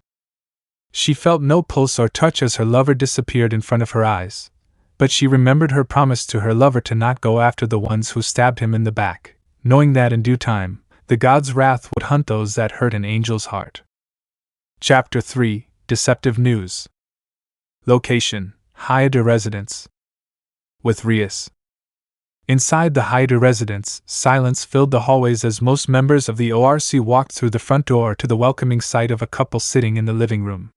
They turned their heads as they were interrupted by the sound of the door opening and footsteps. The look on their faces showed a shocked look as they noticed who had come through the front door. Torn shirts and skirts loosely hang off the ladies' bodies as they tried to cover up when they suddenly noticed that the couple is looking at them in shock and horror. The couple stood up, running towards the crimson-haired lady who stood in front of the group. She had a saddened look on her face that made the female of the couple start tearing up significantly, as she thought the worst when she saw the clothes on their bodies. Are you okay? Did anything happen to you? How badly are you hurt? Miki Hyoudou freaked out as her motherly instincts activated. She looked at the young adults in the group as her children, and seeing them in this manner scared her, as she wondered who would dare do such a thing to them. Mother, you don't need to worry. Asia interjected, walking to the front of the group, as out of everyone in the group she had the closest attachment to the Hyoudous. What happened? Where are the boys? Goro Hyoudou uttered as he worried for his wife's health, as the last time he saw her this worried was the time of the first pregnancy. He proceeded to walk over to Mickey and wrap his hand around her shoulders. As he did, a slight tremor came from his wife, which frightened Goro as he believed that she might have relapsed. As they continued to hug and comfort each other, a clank of armor sounded from behind them, alerting the residents in case an enemy appeared to attack them in their moment of safety. Just before they could gain the appearance of the person who made the noise, a bright flash blinded the eyes of those that peeked, before the armor dissipated, leaving a handsome young man by the doorway. Valley, hello everyone, I don't suppose this is a bad time to come in. Rias, no, Valley, we were about to call you in just a few minutes, but first we needed to calm Mother and Father here as they worry for our safety. Valley, you must be Mr. and Mrs. Hyoudou, parents of Issei Hyoudou, am I right? I'm Valley, a friend of Issei's. I believe you have seen me here a few times beforehand. I would like to apologize for not introducing myself earlier, as I am usually busy. The Hyoudou couple stood up, welcoming the young man, as they remembered seeing him a few times in the past, challenging their son to a few amateur combats. Goro took the first step, stretching his hand out to welcome the young man. Valor reciprocated the warm welcome and looked at the mother of the house. He proceeded to hold out his other hand, which he had held behind him, revealing a small bouquet which he happily presented to her. When she noticed the kind gesture, she smiled happily as she thought to herself, "He is such a nice gentleman. Issei hasn't done anything like this for me, even though I'm his mother." Valley, now presenting himself as a nice gentleman, was stopped in his tracks as a groan was heard, which reminded him of the dragon inside. Albie and I know that the way that I did things wasn't the way that dragons handle combat, but if you look at the big picture, I have eliminated the red one, which is perfectly in line with me becoming the best dragon to ever live. Albion didn't speak, as he knew the actions that his host took were against the code of conduct that dragons signed when they were of age. He understood that sooner or later one of the dragon gods would appear, and judgment would befall the dragon or host who broke those conditions. However, as he was right now, there was nothing he could do except limit the use of the vanishing dragon gear by taking away some of the abilities that were unlocked. This way, he would still be following the gear's protocol while also infusing his will to stall his host in the matter. Yet something bothered him as he sat inside his throne when he tried to lock the Juggernaut drive and the sub-variant of the drive. Another force unknown to the dragon would stop him from locking it, and sometimes even accessing it completely. This confused the heavenly dragon, as no other being could affect the gear unless they somehow gained access in an unknown way. The small group entered the building. Mickey asked the heiress if she would like a cup of tea to calm the group as the looks on their faces showed signs of trauma. The heiress accepted, but before they went for the cup of tea, they asked if they could be excused as they needed to talk to her brother, as they had some information that he needed to know. The Hyoudou parents accepted her request and proceeded to head back to the couch, on which they initially resided, to finish the movie, which they had paused. The ORC began their ascent up the stairs, as Vala followed behind them, keeping his distance. As they reached the top of the stairs on the first floor, Rias spoke out loud, gaining the attention of everyone as they had the next step of their mission. "Everyone, head to the conference room. Do not change your outfits or have a shower yet, as that would throw off everything that we worked hard for." "Everyone, right, President?" As Rias finished, she noticed two of her members were missing from the group that stood in front of her. "Rias, where's Kiba and Gasper?" President," a calming voice spoke up, gathering the attention of the heiress. She stood at 155 centimeters, 5 feet 1 inch, with long blonde hair and mesmerizing green eyes. Asia, Gasper and Kiba went in the direction of the school. "Rias, why?" "Kaneko, Gasper wanted a good night's sleep as the bed here was feeling uncomfortable, and Kiba took him there as a bodyguard in case anyone targeted him like last time, but after he would be heading to do his usual devil jobs as there were a few that were almost complete, and he wants to be on top of his jobs." "For Lucifer's sake," Rias shouted, slapping her face with her hand. She then calmed down to think before changing her plans slightly so that no holes could be found. "This will be a little more tricky if they aren't here. However, if I could mention that Gasper headed back to the seal, it would make things go smoothly." Rias waved her hand in a motion, telling everyone to follow, to which they all complied and headed down the hallway. After a few seconds of walking, They reached the foot of a tall wooden door, which had a silver sign at its center that read, "Meeting Room." Rias pried it open, escorting everyone inside, before arranging them on one side of the room so that they would be seen when the plan would start. Rias, "Okay, everyone, once I get a connection to my brother, remain calm and follow my lead. If anyone speaks out of line, everything that we are working towards will be halted, and that I can't allow. No, it is my mission to not allow it, as a major price would be paid when they get dissatisfied." Rias approached a large table in the center of the room, where a minute machine lay in wait to be activated. She pressed the first button, which was colored red with a handsome devil in the center. This was none other than the current Devil King. As the link rang, the heiress took a step back, anticipating the connection to be made so that she could begin her plan and get into character. Her mood shifted from that of pure confidence to that of a scared little lamb awaiting the prey to strike. Vala stood beside her with confidence and a strong gaze as he also awaited for the Devil King to appear. At the same time, the vanishing gear had switched off, preventing the dragon from speaking due to an unknown power. This infuriated the dragon, as he was now trapped inside the gear. He let out a roar, which Vala heard, but something quietened the roar, giving the young emperor some peace of mind. "What is this power that blocks me? Only the God of the Bible has enough power to do this to the gear," the dragon thought as he decided to lay back down and wait for the gear to activate again. Click! A hollow image appeared at the center of the table of a youthful-looking, mature man in his late 20s. Shoulder-length crimson hair flowed down his back while blue and green eyes, which he inherited from his father, Xioticus Gremory, slowly opened, revealing a stern gaze that made a few shudders. A purple and red king's robe adorned his shoulders, covering a green tailor-made coat and a button-up white shirt that was tied under the chin by a short dark purple tie with a red orb at the top. "Sirzex, hello sister, what seems to be the problem?" "Rias, brother, it's bad, it's really bad." "Sirzex, Rias, are you alright? What happened to your clothes?" "Rias, brother, we were doing a mission on a rogue devil at the abandoned building in Ko, and we got into some trouble." "Sirzex, explain." "Rias, when we went to take care of a rogue devil at the abandoned building, we came across multiple other people, fallen angels, devils, humans, and others that we don't know." "Sirzex, what do you mean you don't know? All knowledge of every species that has ever existed is in the library in the underworld. Furthermore, we managed to have some of that information placed inside the Hyoudou library, but it was sealed so that those who aren't part of the supernatural world couldn't see the true contents of the book." "Rias, but that's the thing, brother, it was a creature we have never seen." "Sirzex, describe it for me." "Akeno, my lord, if you would let me speak. At first the being looked like a female human around the age of 30 to 35, she had brunette hair and red-colored eyes and stood at approximately 5 feet 11 inches. However, she possessed a large amount of magical energy, and so we coordinated our attacks to face her. When we managed to cut and strike her with some of our attacks, small pieces of skin dropped on the floor revealing red skin underneath."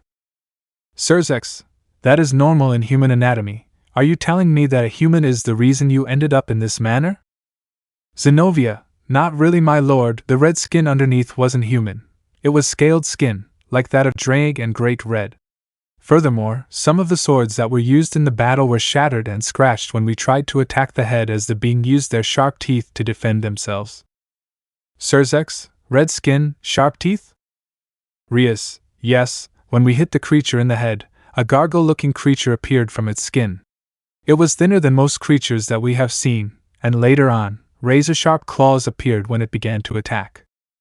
"Claws, red skin, and gargoyles, The great Lucifer froze, pondering in his mind. He tried to think of all the creatures that he had encountered and read about, but he couldn't pinpoint any creature with the description that was given. Then he noticed a young dragon was also standing next to his sister. He thought about it again, but then came to the idea that he was also at the building and helped save his younger sister from the monster. "Rias, brother? Brother?" "Sirzex, sorry there, Rias. I was trying to see if I could recognize this being. However, it seems like this is something that we haven't encountered before. I will pass this on to Ajuka. He will know a bit more about this." So what happened to the monster that you faced? Rias, we managed to defeat our main target, the rogue devil, who hid amid the carnage. However, Surzex had an unnerving feeling in the way the words that his dear sister spoke. He quickly scanned the room to find that the male members of the peerage were not in attendance, which elevated his suspicion that death had fallen on his sister's peerage. Surzex, where are Kiba, Gasper, and Issei? Akeno stepped up again with caution running through her mind, but she remained vigilant about the plan that her king proposed.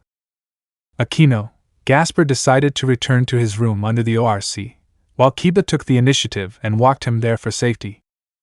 Surzex and Issei? A deafening silence corroded the room as everyone's face dropped, with fake sadness that eluded the great Lucifer. My lord, I can explain, spoke Valus, stepping forward. He caught the watchful gaze of the super devil and began to inform the great devil of the events that transpired inside the building, with a twist. Vala, I was doing a mission around the area where Rias and her group were, and I felt the clash of auras in the air. I quickly completed my mission and headed in that direction to see what was going on. When I entered the battlefield, the creature stood in front of the group, unleashing a murderous aura and using magic that I hadn't seen before. Surzex and Valley, Issei was standing next to that creature in his balance breaker, with his hands stretched out and a dragon shot that he fired in the direction of the healer of the group. Rias stepped forward. Rias, after seeing Issei attacking one of his companions, I told everyone to gather around me so that we could devise a plan to free Issei from what he was doing and also defend ourselves from any incoming attacks. Surzex, so what did you do? Asia, we concluded to coordinate our attacks, aiming for the creature that stood beside Issei. However, each time we came close to landing an attack, Issei would intervene and block the attacks. We tried calling out to him and Drake to get a response or a way to snap him out of his situation, but we got no response, nothing except inflamed eyes that oozed an aura that could only be matched by the super devils or the dragon gods. Surzex, Rias, when we struggled to nullify him, that's when Vala came in. He used his ability, Divide, to weaken Issei to a point where we could suppress him, but that seemed to do nothing more than fuel him. After that, he used that thing. Surzex, what thing? You don't mean that. The super devil looked at his sister for confirmation that the thing that he was thinking about was the same. Sadly, yes, my lord, Vala added while stepping forward towards the table. So it is true, he activated the Juggernaut drive. I did feel something around that time, but it soon disappeared. I thought he surpassed that. He didn't need that. Suddenly, the great Lucifer thought of something. It is feasible that emotion can cause the boosted gear to activate the drive, yet that shouldn't be a possibility unless. Surzex, has Issei gone through anything traumatic in the past few weeks, or did anything happen during the battle that would cause his emotions to spiral out of control? Akeno, nothing that we know about Lord Lucifer. Issei has been normal throughout school. Rias, even if he did go through something, he would have told us, but nothing was told to us. If something did happen, only Drake would have known, and both of them through the week never said anything. Surzex, Surzex was even more confused as to what caused Issei to activate the Juggernaut drive, but the more he thought, the more one name began ringing in his mind. Reiner!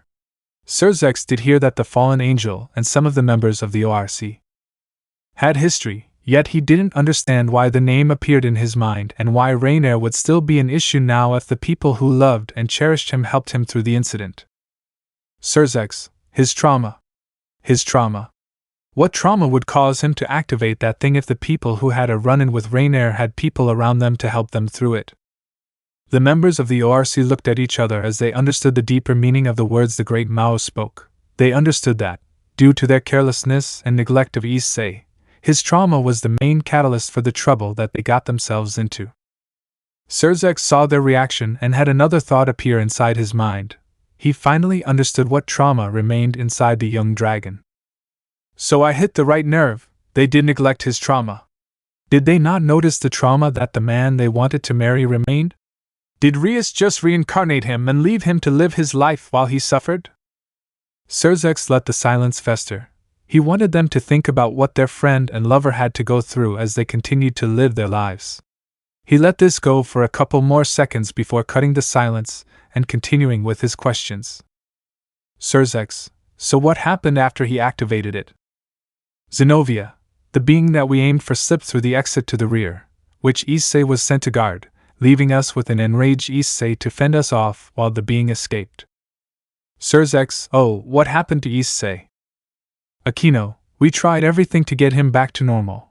Even Vala helped us by using a weaker version of half-dimension to weaken Issei's power, but that also did not work. It seemed to do the opposite. He began to boost even more, Asia added, rising to the occasion and following the lead of the other members of the group. Surzex faced the direction of the former nun, concentrating deeply on her movements. As he did, she held an emotionless gaze towards the super devil. However, deep inside her soul, she was freaking out, screaming and shouting as the gaze the super devil gave felt more like a penance stare. Looking at her soul and examining if it was as pure as the words she spoke. Surzex didn't find a trace of deception on her body, as it was concealed, then turned his gaze back to Rias and Vala, but then waved his hand in accordance, signaling for her to continue. Asia. After a while, Issei continued to rampage through the building. Some of the attacks damaged the walls and structure of the building, which put us in more danger than before and thus led Rias to. To what? What did she do? Don't tell me. Surzex picked up a faint glow coming from the direction of his younger sister, which intrigued him. The light that caught his gaze was a faint glow of 8 pieces sitting in a little pouch that sat on the hip of Rias, yet one was firmly glowing a murky purple color. Surzex, is that what I think it is? Rias hesitantly grabbed the small pouch beside her and quickly pulled each of the pieces. She did so as the blood remained on the pieces, and as she opened the pouch, the fresh smell flooded the nostrils of the people who stood inside the room. Rias, yes, brother, these are his pawn pieces. I couldn't think of anything else to do in the heat of the moment. I hoped Vala could do the same as he did back then, when Issei had the incomplete drive, but nothing could stop him. Even with his power drained, he still fought against us, and thus purging the pieces was the only thing I could do. Surzex froze again, closely holding the anger that crawled to the top of his skin. However, the tears in her eyes seemed genuine, full of pain and worry. She struggled to hold them back as the floodgates were set free, which led to some of the members of the ORC coming to her side to comfort her. While looking at her, he wanted to reprimand her for overthinking the situation and not calling any of the other devils for aid. However, he wondered, what would he have done if he were in her shoes? Would he have called and waited, risking the lives of his subordinates, or would he have sacrificed one to keep the others alive? Surzex, don't cry, Rias, remain strong. We will get to the bottom of this. So where is Issei's body, if you don't mind me asking? Valley, I don't know, my lord, as I went to try and find the creature that escaped. Zenobia, we don't know, Lord Lucifer. After the pieces were removed, Issei reverted into a human again, except for 8 holes in his abdomen. He fell to the ground, and just as we ran to him, a force field repelled against us. After that, a molten circle appeared under him, and his body disappeared into thin air. Surzeka's thoughts ran wild, thinking of the type of being who would be capable of using magic that would control a Longinus user. He tried to think of any of the enemies that would be capable of doing such a thing, and realized that there would be more damage to the area if any of them had appeared in such a small area. Then it hit him an even greater thought that he feared would cause major trouble in the future if he did not reveal this information: Azazel. The thought of the fallen angel reacting to one of his sons passing and their body not being found made this super devil worried for the fallen angel faction. After a lengthy time of thinking, he commenced to speak, giving orders to the heiress and the team she surrounded herself with. Surzex, Rias, prepare yourself and your peerage as you'll be heading to the Gremry territory. Rias, and what about Ko? Surzex, Ko will be quarantined off for the time being, and in the time of your absence, and the other leaders will take control of Ko after the emergency meeting. Furthermore, we will have some of the other factions aid us in our search for this being and ensure the safety of Ko as it's our top priority. Rias nodded her head to confirm that she understood the orders given, before turning towards Akeno to give her own. Rias, Akeno. Akeno, yes, Rias. Rias. Proceed to the academy and gather Gasper and Kiba. Make sure that you grab the documents in the second drawer as we need to complete. Akeno, on it. As soon as she heard the command from Rias, she released her wings from her back, ready to fly to the academy. However, when she began walking towards the door, she heard a demonic command reprimanding her for the way she decided to travel. Rias, and do not walk nor fly there. We don't know who else may be lurking in the shadows. I've lost one of my members, and losing even a hair on another won't be tolerated. Akeno quickly retracted her wings and formed a transportation circle.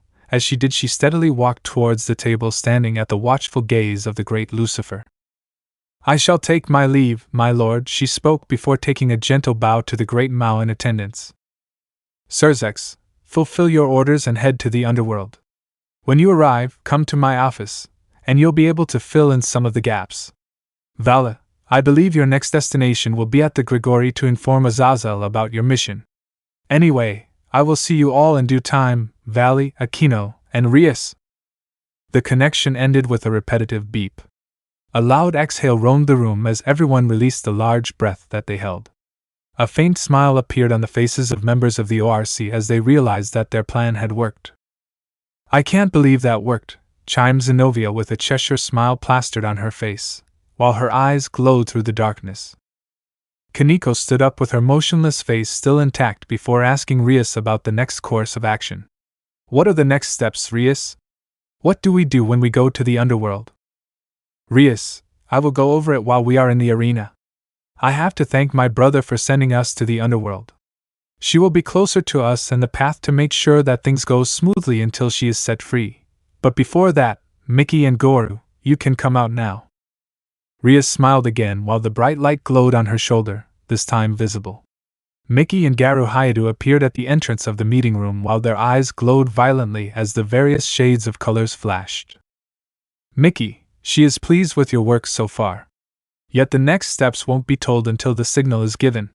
When you have arrived in the underworld and settled in the estate, a signal will be given indicating that the next phase has started, and then, and only then, you will be given the next steps. Garu, you will wait for them to enter, and the search for the masks will begin when they have crossed the boundary. Scene change, underworld, with Surzex.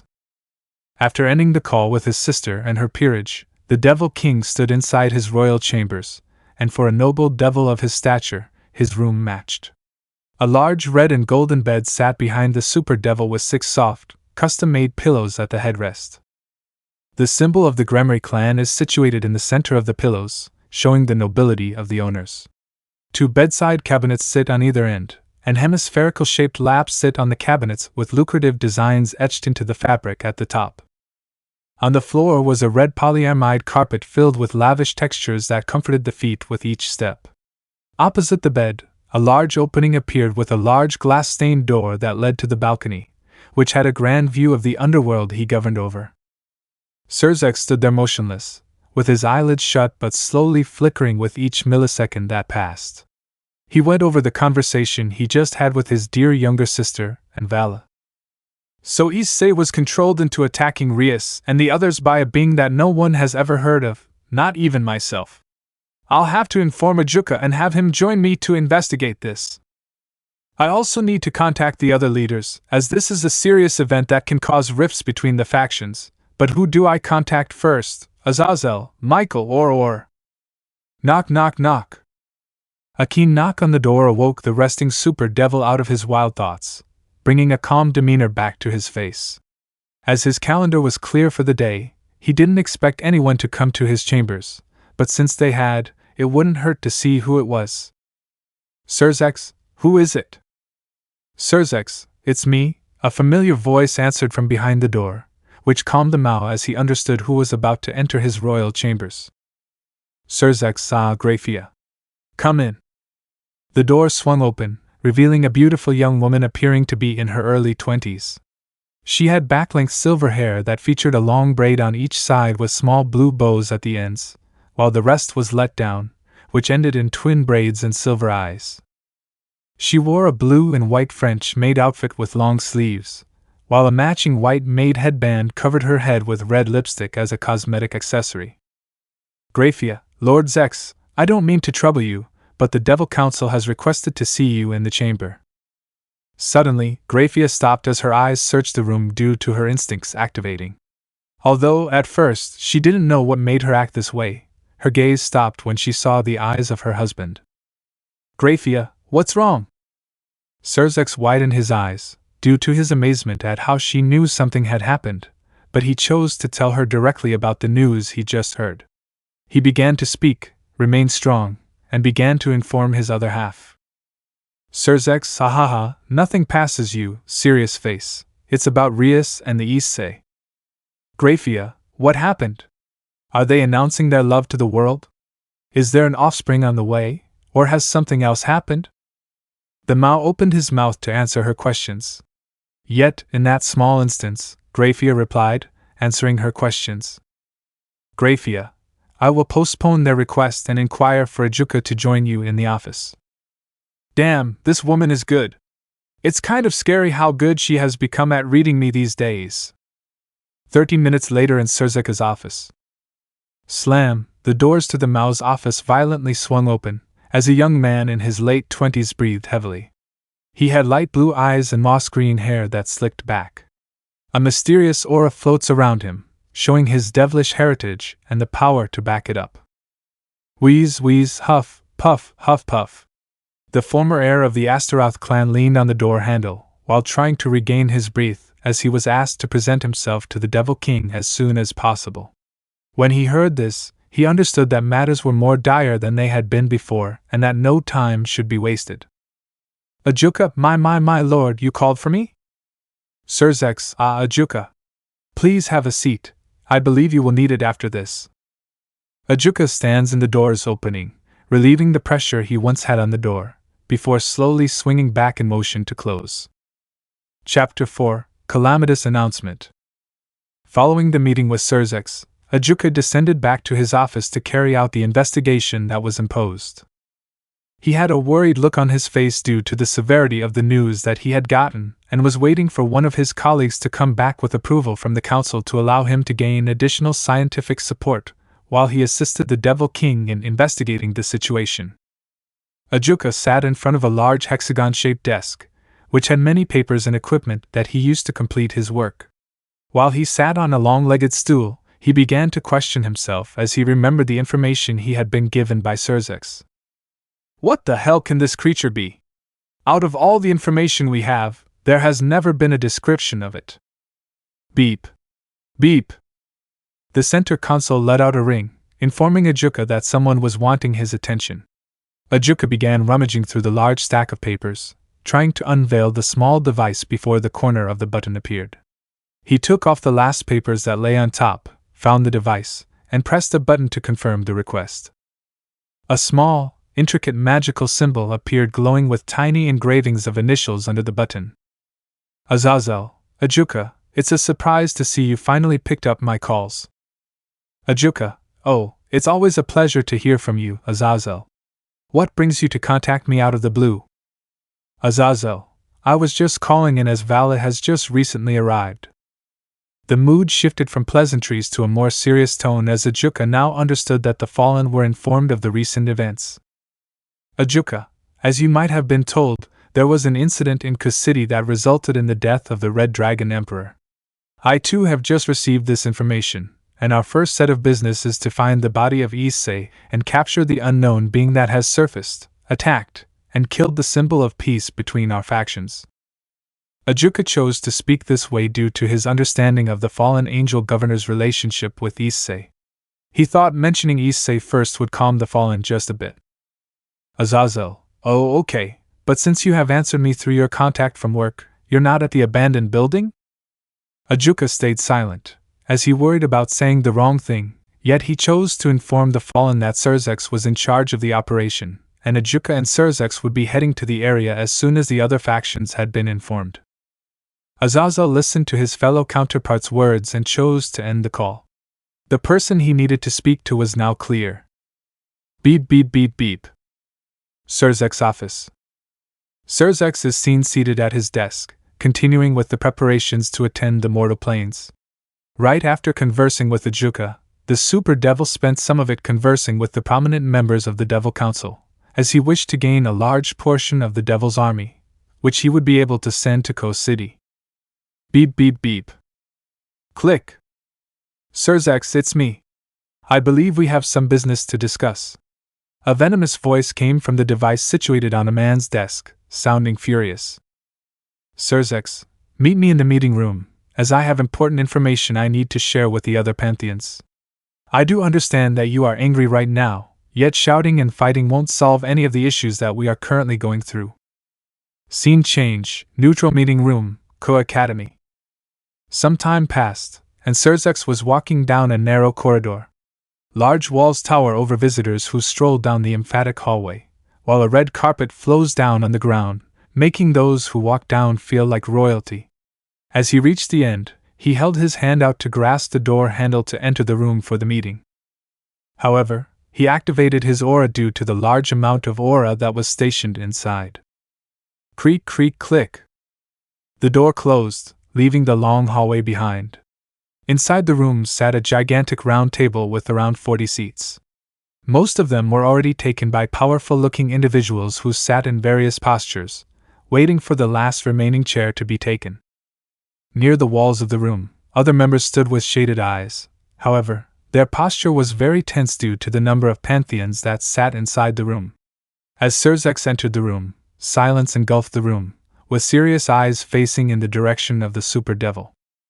Sirzex started walking, leaving the sound of shoes hitting the ground, which disrupted the calm silence flooding the air.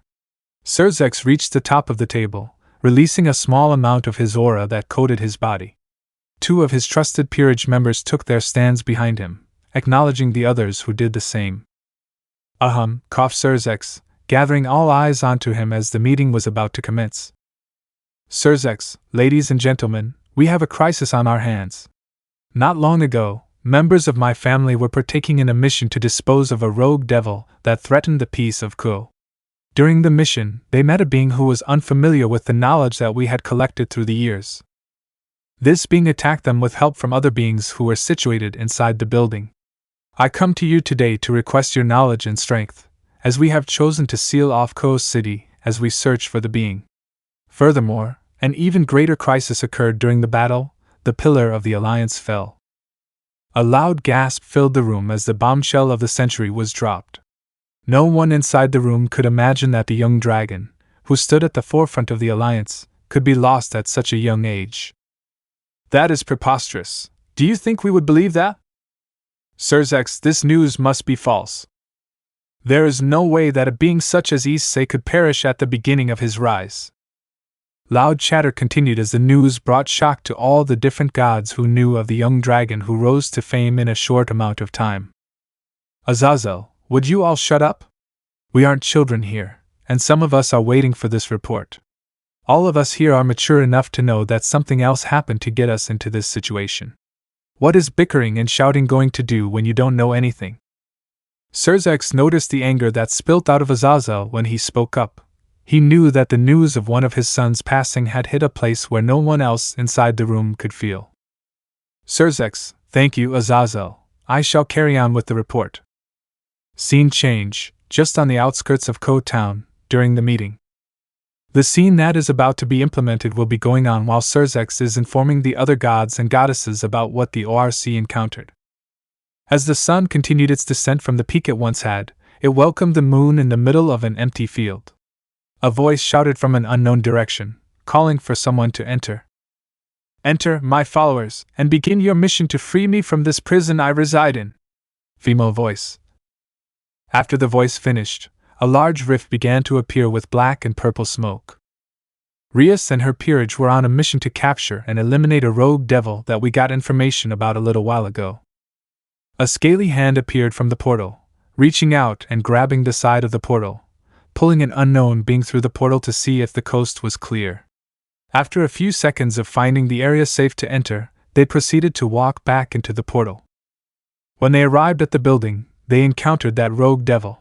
However, the hideout was infested by other beings who also sought shelter from the hunters. After a few seconds of the portal being stationary, a dragon-like being walked through the portal, wearing black and red robes that were identical to the priests. Before they started combat against the rogue beings, Issei was told to attack from the back of the building, while the others took the east and west sides so that escape would be impossible. However, when the assault began, all of them found themselves partnered against an opponent who was similar to their skill set, except for one. I'm guessing that would be Issei. Correct. After the unknown priest walked out of the portal, several other beings also wore identical clothing to the priest who popped out of the same portal. The last being who walked out held a large banner with a large symbol in the middle. After them, another one also held another banner. This one, however, altered the design slightly with the colors it had. Behind him, one of the last beings walked out, also carrying another banner. This one was more dark and mysterious and much more different from the other two from before. Quick scene change, with Rias in the underworld. Rias sat down on a chair inside the living room, which she had grown accustomed to as she grew up. A nice cup of tea sat on the glass table while all the members of her peerage sat around conversing and chattering. While she raised the cup towards her face, letting the aroma flourish through the air, she paused as the one strand of hair that usually stands awkwardly began twitching, announcing the arrival of the others. Her eyes met those of Akeno, who nodded her head slightly, acknowledging the meaning of what the heiress was going to ask of her. Akeno, pardon me, everyone. I shall take my leave to begin the preparation of the next steps. Rias, they're here. The followers of the Queen have entered our realm. Now our part can truly start. Everyone please begin getting your bags prepped and ready. We need to head to Hades' realm. The scene changes back to Surzex. Surzex, Issei encountered a being that we have no information about anywhere in our database. The girls described the being, and Vala gave a few more details to aid us. We have used that information and sketched all of you to see firsthand. Ladies and gentlemen, if you may, handing out papers with an intricate design of the being. As the beings finished assembling in front of the portal, the leader raised his hands, as if summoning something out of thin air. After a little wait, a large building appeared in the shape of a cathedral. Although the design followed the same criteria as the angels and exorcists, it varied slightly due to the plaque on the front and the insignia plastered on the chromatic window at the back. What is this monstrosity? How on earth is that thing even here? Poseidon, it's hideous. Even Hades looks better than that. Thor, great Odin's beard, father, what is this abomination? Odin, by the hairs of thine beard, what is that?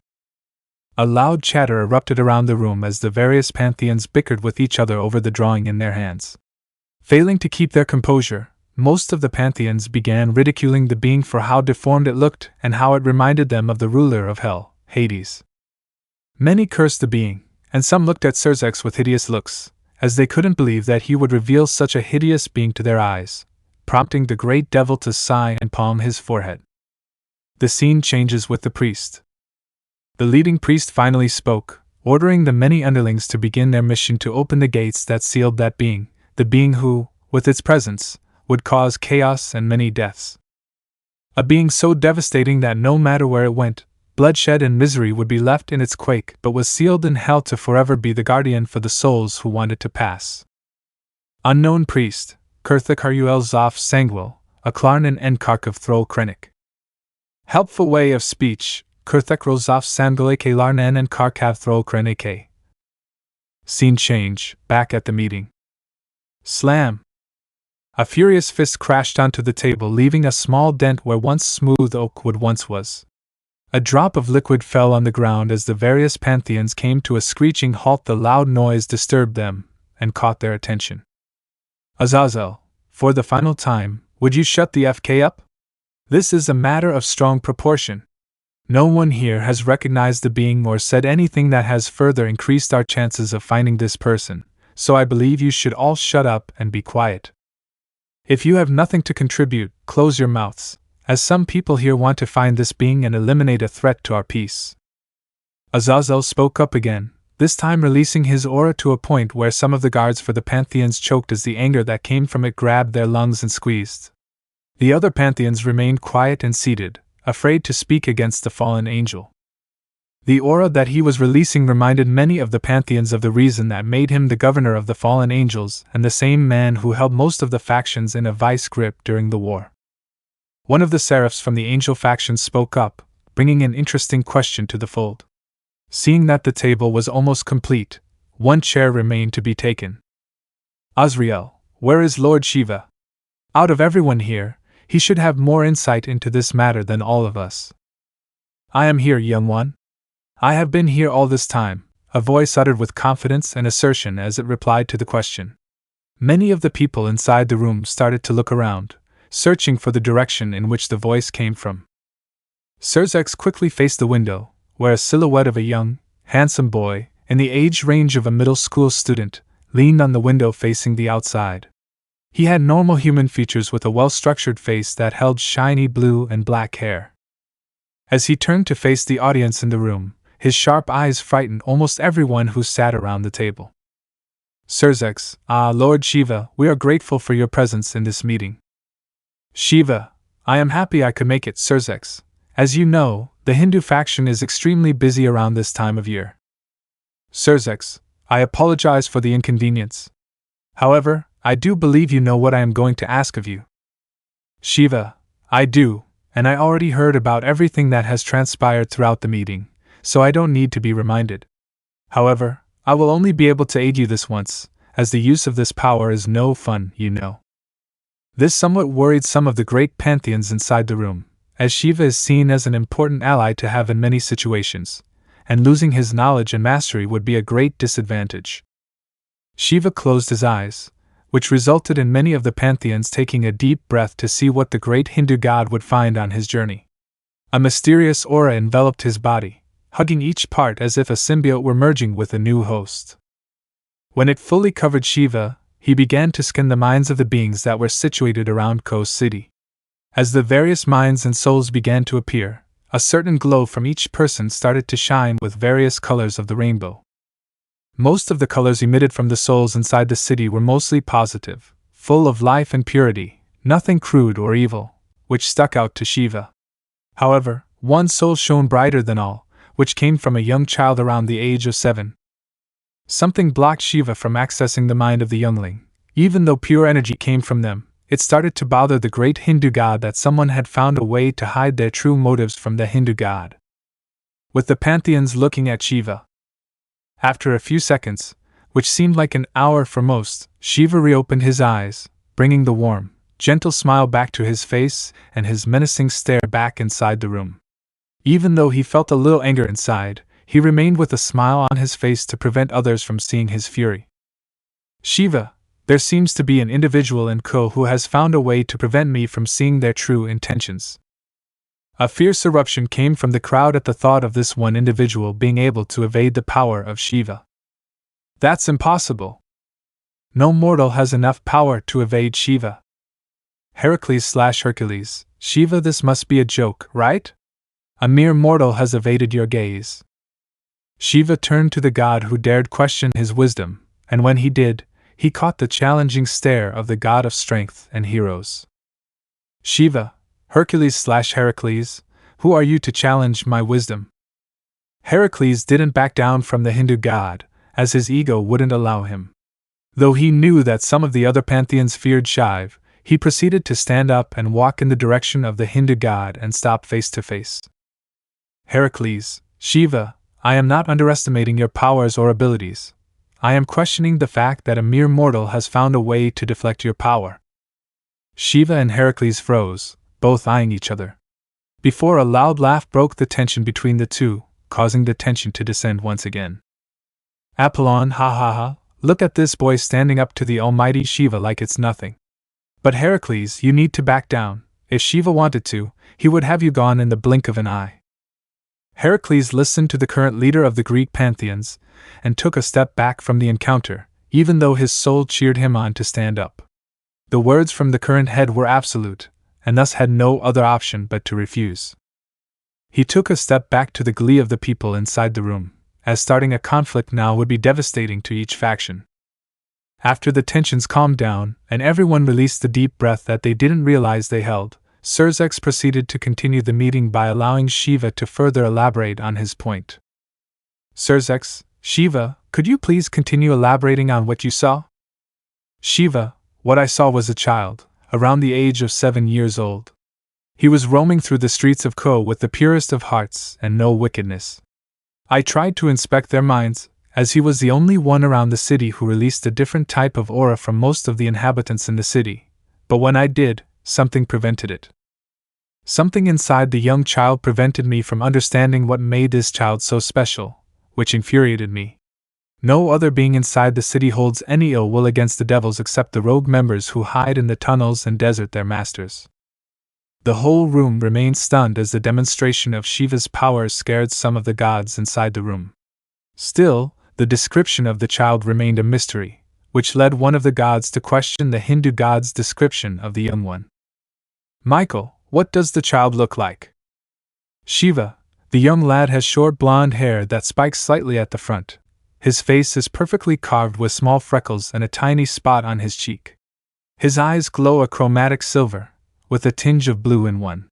He wears a blue and red robe with 2 golden bolts under his abdomen. Finishing off the outfit, a pair of blue sandals adorn his feet. Oh, before I forget, 7 birds seemed to flutter around the child as they felt calmed by his spirit. They flew around the boy like a gentle breeze on a warm day in spring. After the explanation, a member of Celtic mythology brought up a piece of paper with a rough sketch of the young boy. Sirs politely asked for the image, as this would be used to help them when Ko is locked down. Sirs, thank you, Lord Shiva, for sharing your wisdom with us all. When anything develops, we will inform you as soon as it does, and that goes for everyone around here as well. Shiva, no need to worry. I'm happy to help the other factions as we are going through this tough time. Sirs turned his attention back towards the table, while at the same time, Lord Shiva took his place once again beside the window. He peered in a random direction that faced nothing intriguing, but only his eyes could see what lay beyond the horizon. You have started your journey to make the decision that will change the future. I'll watch you from a distance as you partake in this journey, young dragon, but when the day comes, when you stand across from me once again, you will have to explain yourself in becoming this person then.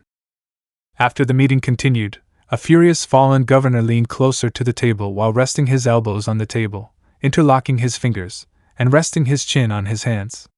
This action went unnoticed by all the great pantheons, as Azazel had been the first to speak up when things seemed to derail from the track that they were set to go on.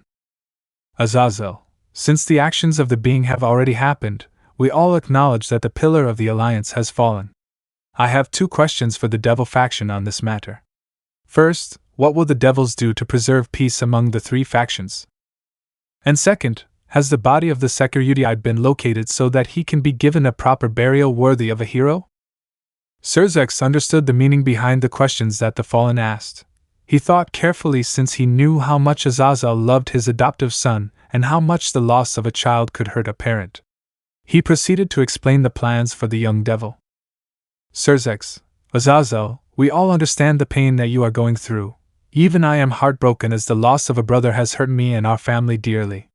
We, the devils, are working to impose a week of mourning for the fallen Issei Hyoudou. When the body has been found, during the week, a public funeral will be held to commemorate the accomplishments and feats that he went through in such a short time.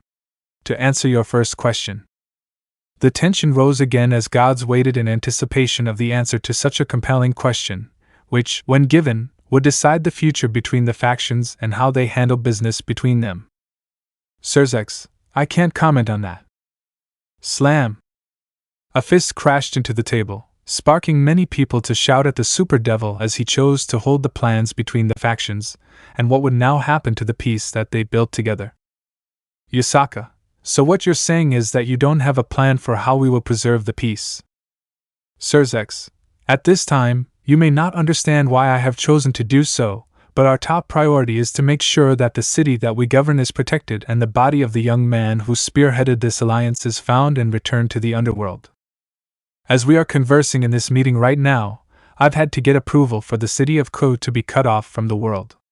This has taken some time, as many soldiers have had to be collected, prepped, and transported to the city to ensure that chaos does not arise when we inform the public of the reason why the city is being sealed. Furthermore, I am waiting for the fallen and angel factions to send their aid while we begin our investigation around the city to find the individuals who have risen to the top of our priority list. Surzex, okay, if that is all the questions that all of you have, this meeting is adjourned, and all of you can take your leave. However, if anything new develops from now to the end of next week, you will all be informed and updated on the decisions that will have to be been made. Furthermore, for the fallen and angel factions, I would like a word after the meeting has ended. 10 minutes later, after all other pantheons had left. Sitting inside the meeting room, 9 individuals surrounded the table, all sitting in silence, waiting for the second part of the meeting to begin. On the left-hand side of the table, a man dressed in all black had 12 black wings on his back, while 2 others stood closely behind. On the right-hand side, a young man in white robes and blonde hair sat on his chair, green eyes flinched off his handsome face, while a warm, gentle smile brought warmth to those close by. He also has 12 wings on his back, which differ from the man who sat opposite him. His hair shone a crystal-clear white with hints of gold on the tips of each feather. Next to him was an extremely beautiful woman with long, curly, luscious hair. She had a voluptuous body that was hidden by the royal garments. However, they failed to hide her curves. She is seen as the most beautiful woman in heaven and one of the seraphs who govern heaven. Gabriel, as a seraph, also has 12 wings on her back, which matched the young man who sat right beside her. Behind the beauty, an even younger man stood affirmatively, with 8 wings behind him. Lastly, at the head of the table, the current head of the devil faction sat comfortably on the hot seat, his hands interlocked under his chin, while his hair produced a shadow that covered his eyes. Behind him, a tall, mythical being stood at around 2 meters in height. On the bottom, half the being had the features of a horse or deer, except the skin, which would usually be furry, was instead full of red scales. His face mirrored the great Asian dragon and had most of the same features that most dragons would usually have. This man who stood behind the super devil was none other than the pawn of Surzex, Enku. While also standing directly next to him, the queen of Surzex's peerage stood calm and collected, firmly aware of the tension that remained between the factions after the first half of the meeting. Azazel, you don't expect us to believe that's all the information now. Even I can see that things are missing from the entire story. Lord Michael proceeded to agree with the fallen, waking the great Mao from his deep thoughts. He also had a nagging feeling that something was missing from the puzzle, which would complete the picture, yet without going to the scene of the incident, he wouldn't know what happened. Surzex, well, we are allies, so there isn't anything I can hide from you two. However, when Rias and the team were telling their side of events, small pieces didn't make too much sense. The other 2 faction leaders leaned in closer, as if a massive leak of information had been prepared. Michael, what would that be? Surzex, well, they described that Vala was on a mission close by when the events began. However, I would like to gain some information from you, Azazel, on the matter. Do you know which missions Vala was tasked with throughout the week and how many of those were conducted in Ko? Azazel paused, recollecting the events that transpired after Vala joined the Grigori. The day in which he joined commenced after the battle with Rizavem, in which Vala approached the governor, asking him if it was possible to come back home and join the ranks. The governor first hesitated to accept him but felt obliged to help one of his sons, by getting them back on the road of good rather than evil. It took the fallen many months of trials and tribulation, as he would always have a nagging feeling that Vala was always up to something but never could put his finger on it. But in the end, Vala got to the governor's heart, and began earning his trust when he helped the fallen angels when they went on missions, which would have resulted in large amounts of casualties. Surzex, Azazel? Azazel? Azazel, yeah, I'm here. You don't need to shout. I was just thinking back on the events of this week, that's all. Michael, so do you know what they were? Azazel, at the moment, I can only think about the mission he had when I sent him to investigate the new guild that had appeared in Ko. Some of my information gatherers informed me that some powerful people were headed there, and I sent him to check them out to see if they were hostile, but I haven't had the chance to hear that report. Surzex smiled, satisfied with the governor's information that aided in the investigation that he started in his head. Even though he understood how much sorrow he held in his heart, giving the governor the chance to give one of his sons a proper send-off would calm his spirit in the long run. Surzex then faced the leader of the angel faction, Michael. He smiled gracefully, inviting the devil to ask any questions that he may need. Surzex, Lord Michael, I don't have much that concerns the angel faction.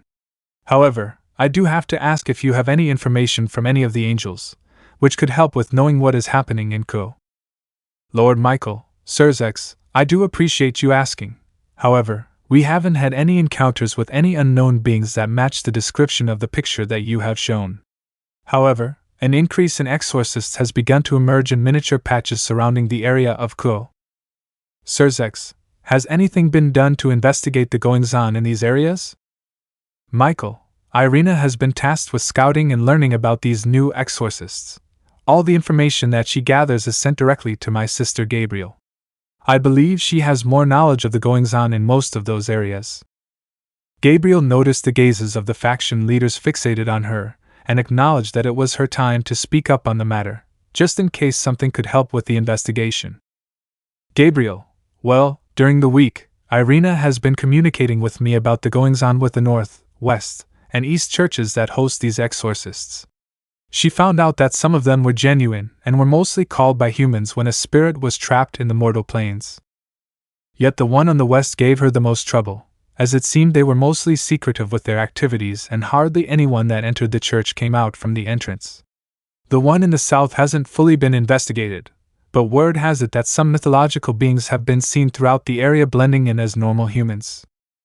This caught the attention of the leaders as this was a lead that they looked for. Picture the area in the South. Not much is known about the goings-on in that area, yet word about mythical beings being spotted there gave them hope that the being that they were now looking for could be found in that area. Surzex, fine, I will leave that investigation to you, the angel faction, yet if you do see the being in the picture, we request that you inform us immediately so that we can apprehend them and take them in for questioning. Gabriel nodded as she understood the assignment. Informing the leaders of the factions would make the process of capturing the being even easier, as the being would be outmatched if all three leaders showed up at the same time. Surzex, anyway, going back to Rias and her peerage, I have tasked a few devils to track her movements for safety reasons. However, the overall reason I have escalated it to this magnitude is to see if she acts in a manner that isn't deemed to be normal. Michael, that seems too much of you, Surzex, to be spying on your sister. Azazel, she is smart. I believe it won't take long for her to figure out the true purpose of the guards that you have sent as security. Surzex, that's not what I fully mean. Azazel, please elaborate.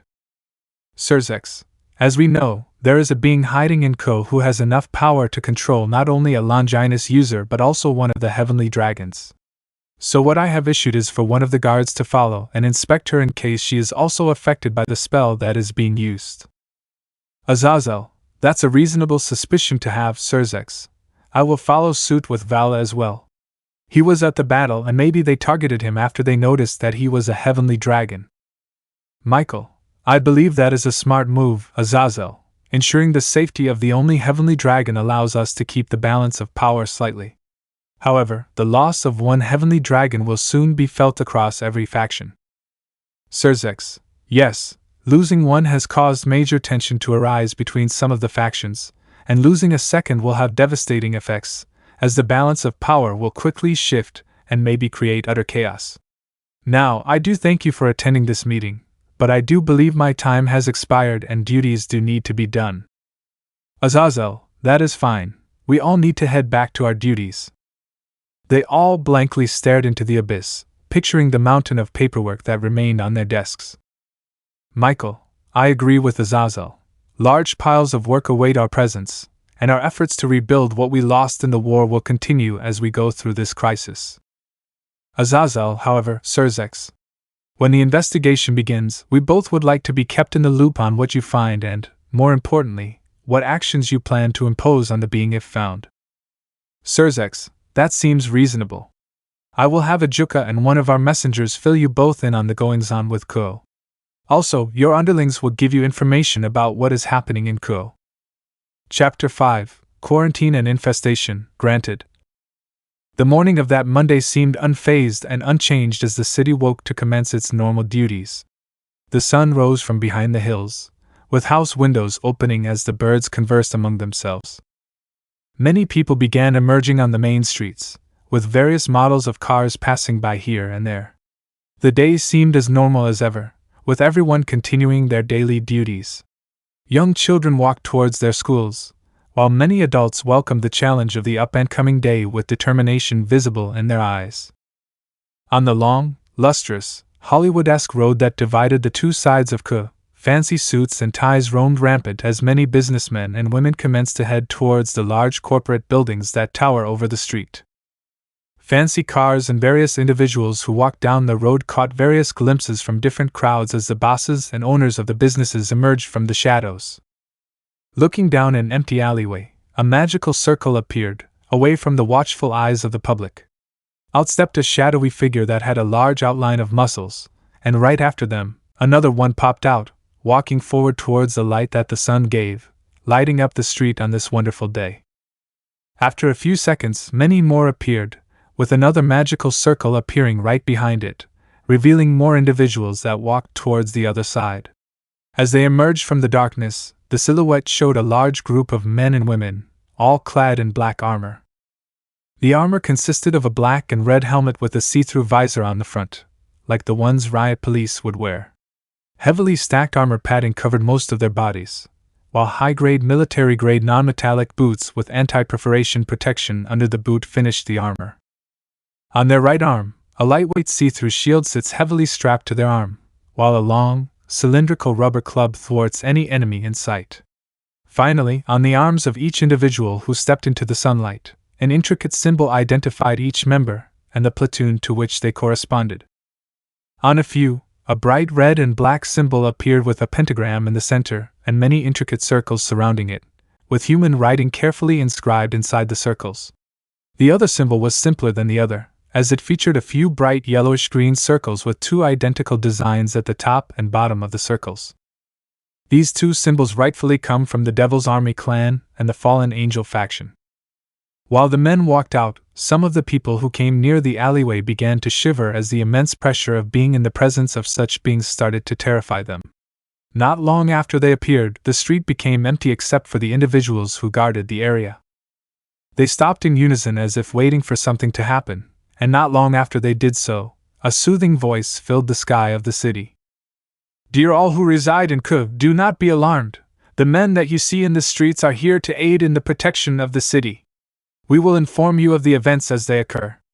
After the investigation has concluded, everything shall return to normal, and those who are impacted shall be handsomely compensated. All that we ask is for you to remain indoors for a short while the investigation is conducted." Scene change with Sona. Sona sat inside the student council office waiting for the new school day to commence, while her peers all stood at attention, awaiting the orders from their leader. As they all stood, they started to feel uneasy for an unknown reason. However, not long after they felt this way, their feelings would be answered. Beep beep beep beep. Sona looked at her desk, where a small magical circle appeared. She had a weird look on her face, signaling the uncomfortable situation that she found herself in. Click. Sona, hello Seraphal, how can I be of assistance?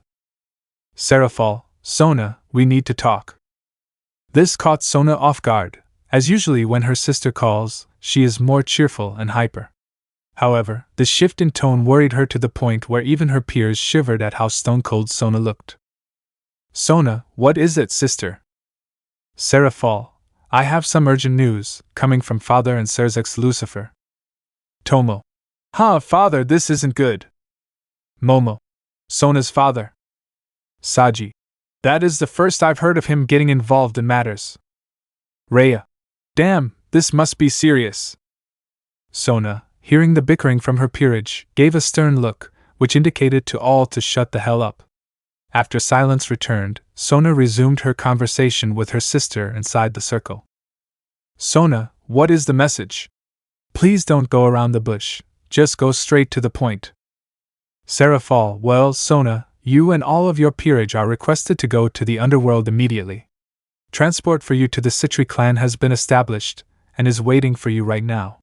When you have returned to the Citri estate, you will meet up with me, father, mother, and Surzex to brief you on the goings-on in Ka City. Sona, okay, we shall head there immediately. She looks up to her queen. Tsubaki, okay, everyone, you heard the orders. Head to the underworld station, and we will meet you there. Anyone who doesn't will be punished severely if they fail to comply. Sona's peerage, right. Sona lifted her hand from the desk in the direction of the center of the room, where another magical circle appeared. Many of her peerage began walking in the direction of the circle before Tsubaki took a bow towards her king and then commenced walking to join the others. Sona, sister, I will end the call here and be with you shortly. As soon as Sona finished her sentence, Seraph's tone changed again, this time returning to her usual energetic anime girl. Scene change, south side of Ka. Walking down a dark alleyway, faint footsteps are heard, slightly echoing through the walls to the faint ears of the world. As they kept moving, little splatters of water fell onto the floor as the individuals seemed to release a few drops with each step taken. The faint sniffles and scrunches reveal an injured Irina, who let out a heavy breath, trying her hardest to walk to the opening towards the safe zone. As she walked, another set of footprints echoed behind her, while a whistle harmonized the area, bringing a slight bliss of terror to the young angel. The heavens slightly opened, releasing small rays of sunlight in front of the unknown individual who followed Irina down the alleyway. The unknown individual took a step into the light, revealing a right boot that was clad in black armor. This continued up the leg of the being, whose torso then appeared in the light, revealing the next set of armor and the arms of the being. In the left hand, a large object appeared in a diamond shape. The object had two motifs mirroring each other. The one on the left was that of an eagle, and the one on the right was that of a hawk. In the right hand, an even larger weapon rests comfortably in the firm grip of the being. It had a long rod that shone brightly under the sun, with a sharp piece attached on the side that violently cried as blood dripped from it. The being then took another step forward, this time revealing a mature male with one eye appearing into view while the second was covered by an eye patch, which made the man release a murderous aura that was aimed at the prey who limped towards the exit. Unknown man, this is always the exciting part. You run, I hunt, and you never know when the final strike will come. Tell me, Irina, can you feel the desperation, the urge to escape the grasp of the king of the jungle, when he has you in his sights and you can't do anything about it? Irina heard the voice of the man and continued, trying to reach the opening ahead. She listened to him cautiously as she understood the metaphor the man gave and the dire situation that she found herself in. She prayed inside her mind whilst trying to use her abilities to contact an ally or one of the seraphs for aid. However, every time she tried, nothing would happen. Her abilities would try to activate to no avail. Why can't I contact anyone, release, or use any of my healing abilities? Unknown man, it seems you are trying to call mommy and daddy for aid. Well, I must say it is pointless as long as you are near me. For an angel, your magic and abilities are a big part of you and help you a lot in your daily life. When you are operating against beings of the supernatural but against me, it is futile. Irina's skin went fully white like a spirit as the revelation of the man's ability gave her the horrific answer to a question that she had in her head. Magic nullification. When Irina first saw the man, she didn't know who he was or what business he had with her. But now, with his power revealed, she narrowed down the name she had inside her head and proceeded to speak the name of the being who stood in front of her. Irina, Armoros, I don't know what it is that you are doing or what you plan on achieving by attacking a member of a fellow Alliance member, but I know this isn't you. Armoros, well, it took you long enough. However, didn't I warn you not to mess with my plans? Irina, I should have known. Armoros, ha, running back to mother and father was not an option, but you, as an angel, really want to ruin the magnificent birth that is soon to come. Well, there is always a plan B. As soon as the words left the mouth of Armoros, Irina tensed up. She thought carefully about them and tried to plan her escape when she reached the exit. She then had an even brighter idea, to create as much distance as possible from her perpetrator. She looked up ahead and saw that the exit was near. She mustered up the remaining energy and propelled her injured leg forward. One more push, it's just there, Just turn the corner, and I can finally call for help. Irina grasped the strings in front of her that led her closer and closer to freedom. With each passing lunge, a hint of pain appeared on her face, but the determination she released, plus the adrenaline, made the pain subside. After a few more lunges, she made it to the corner and began turning left to get out of the view of her attacker. As she did, she healed slightly and began trying to call for anyone's help. Irina panted and wailed as she waited for a connection and to hear the sweet voice of an ally on the other side of the call to help her. Click! Seraph, hello, Irina, how can I help?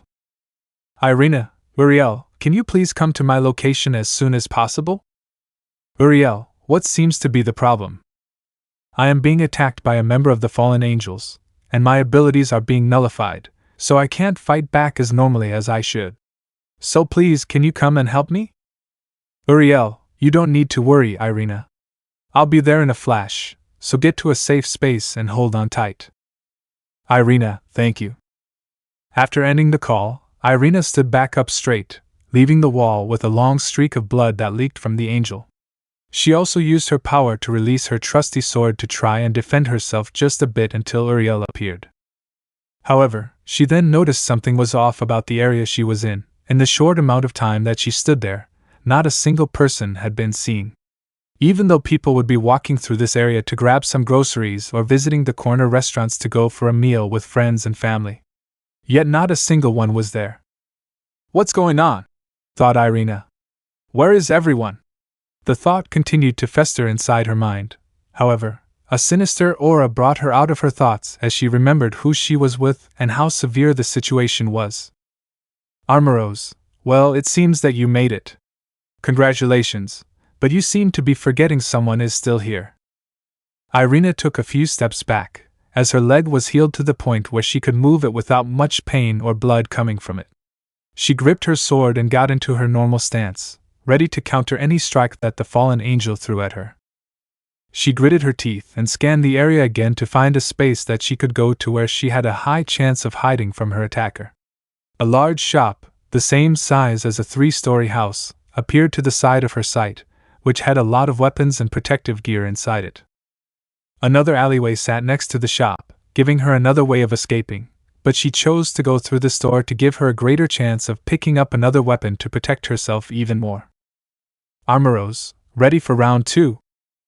Irina jolted towards the store, running with a stern determination to keep herself alive against the attacker she faced.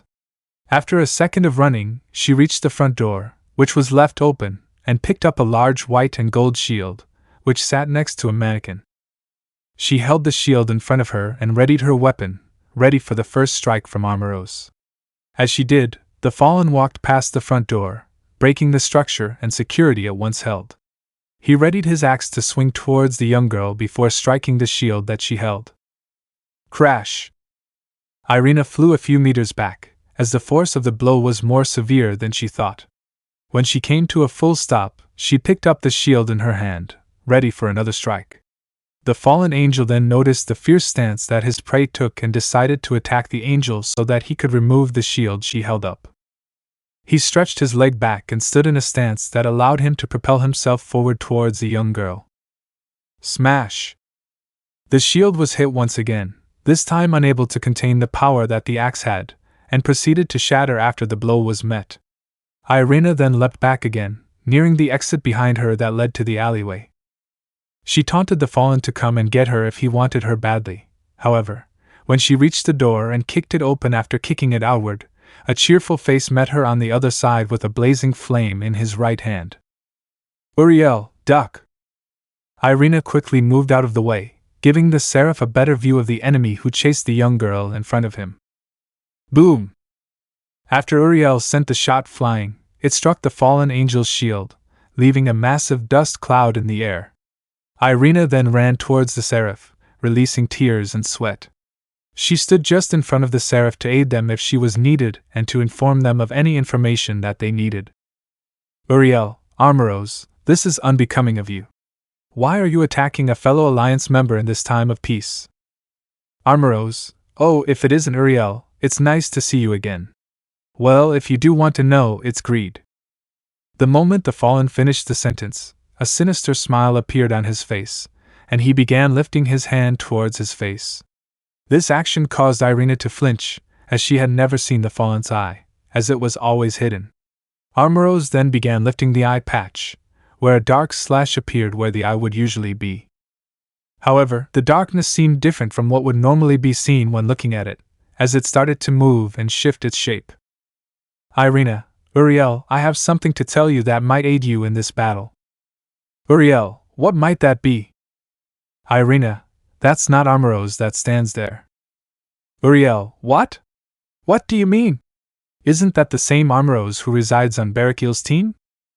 Irina, I don't know who they are, but from what I've experienced in the past day, they are someone we shouldn't mess with at all. Uriel, what do you mean about that? Irina, when we finish this, I will tell you about how the devils killed the Pillar of Peace. Uriel, wait, Issei is dead? How? Why? Irina, as I said, when we escape, I will inform you about everything that you need to know. I will also want to tell Lord Michael about this and hope he goes and tells the other factions of this information. Uriel, well, Lord Michael and Lady Gabriel went to a meeting with the other factions last night about an incident that will shake the alliance. However, I believe what you have spoken about is the reason for this meeting. Irina froze for a second as she heard what the Seraph said.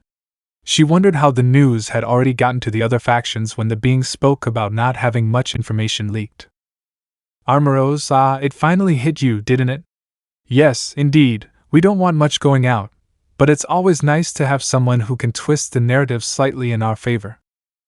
Irina widened her eyes and realized the meaning of those words before turning towards Uriel to warn the Seraph of the lie that would be spreading to distract the factions while they commenced their plan. Irina, Uriel, we must stop. Armoros/Uriel, there's always Plan B. Scene change, abandoned factory. At the rundown factory where we last saw our protagonist, a bright red light lit up the room. In the center of the light, a large circle with various drawings and symbols appeared, with the silhouette of a mature man standing in the middle. Beside him, a beauty also appeared with long silver hair and a long-made outfit that reached her ankles. Surzex, it seems we have made it to the destination. We should begin the investigation of the events that transpired here. Grafia, should I inform Ajuka to come so that the investigation can commence smoothly? Surzex, yes. And please visit the Rias and her peerage. She should be visiting Sona at the Citri household as they are joint governors of Ku. Furthermore, I believe that the council has decided on my request, and it would be beneficial if someone would attend to communicate with the rest. I want you to be the one to attend since you know me the best. In this sense, you would know how or what I would do in situations such as the one you will be in. Grafia, yes, my beloved, I will complete it in a heartbeat. Do be careful, as the being who hides in the city may target you, and that would be truly devastating to the world. Surzex, don't worry yourself. I will make sure to come back to you in great health. Grafia entered another magical circle that appeared underneath her. She looked back at her husband, who held a confident smile. In reply, she smiled back, acknowledging his response, before she disappeared to complete the mission. Surzex, after being left alone, decided to start the investigation in the room.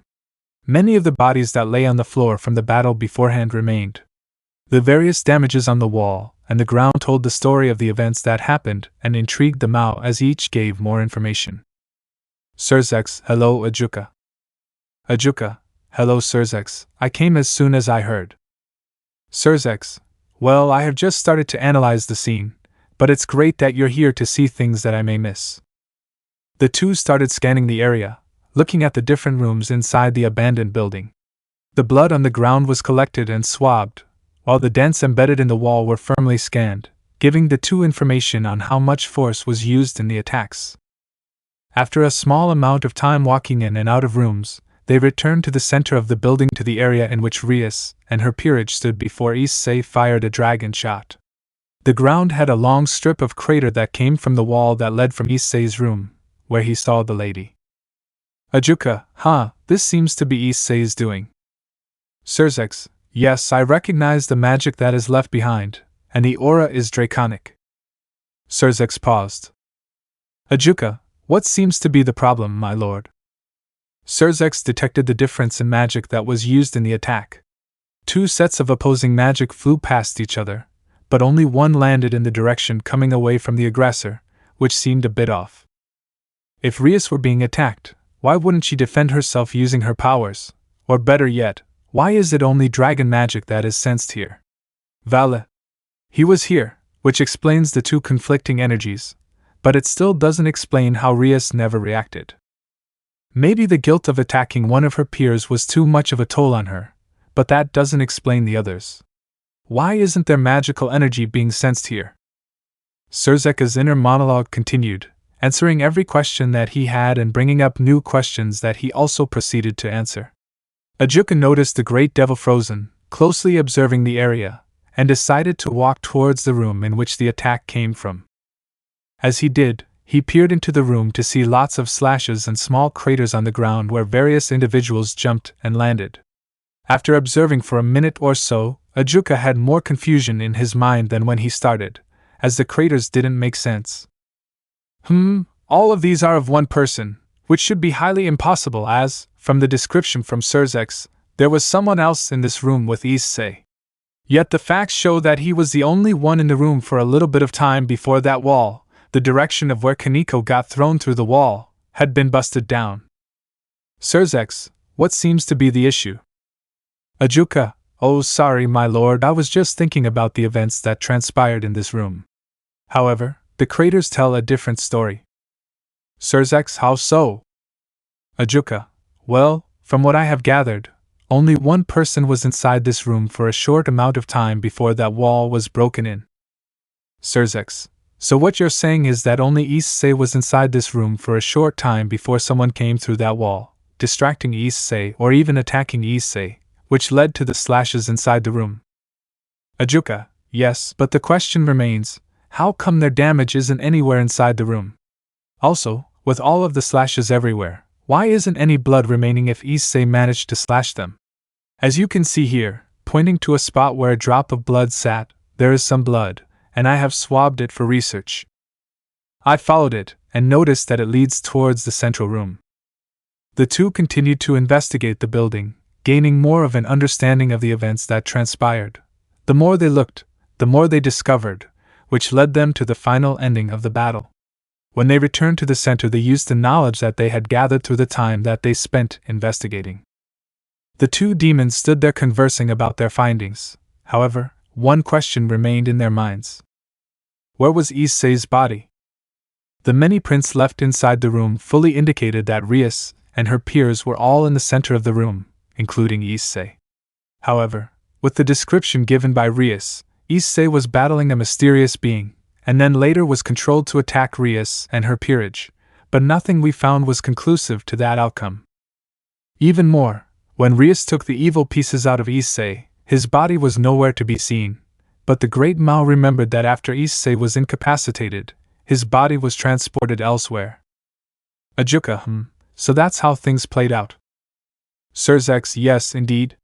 Though some things don't make sense, we still need to get the information from Azazel and find the mysterious being that Lord Shiva sensed earlier. Scene change. Devil Council with Graphia. Graphia arrived at a large building that oversaw a wide variety of buildings. The look on the outside made it more ominous and mysterious to those who gazed for the first time, but for the Queen of the Underworld, it was just another day in front of another ordinary building. She walked to the front doors. The oak door was large and intimidating, with the devil symbol embedded on the front. On marble arches that curled over the doors, the name of the building was carefully placed, indicating to all that they are about to enter the chambers of the council that aid in the day-to-day behind-the-scenes deals that are important to their race. Graphia opened the door to a view of a large, semi-open room with a long granite desk situated in the middle. A mature man and woman sat on either end of the table. They wore business suits, showing their professionalism. As Graphia walked onto the pristine floor, the two receptionists stood up, acknowledging her presence and greeting her. Both receptionists, "Hello, Lady Graphia, we are pleased to have you." Graphia gave a happy nod towards the two before walking past in the direction of a long hallway that led to an elevator. She pressed the button aimed downward and waited a few seconds before a loud ding chimed, indicating to the people waiting that the elevator had arrived. The doors slid open to an empty lift, which she walked into, turning around to look at the area she walked past. She looked on her right-hand side at a large panel where the numbers 0 to 10 and 0 to unauthorized access were displayed. Grafia pressed the UA button, and after producing another panel that had a biometric scanner, she reached her hand forward and placed it on the scanner. The machine responded with a sweet chime that confirmed access.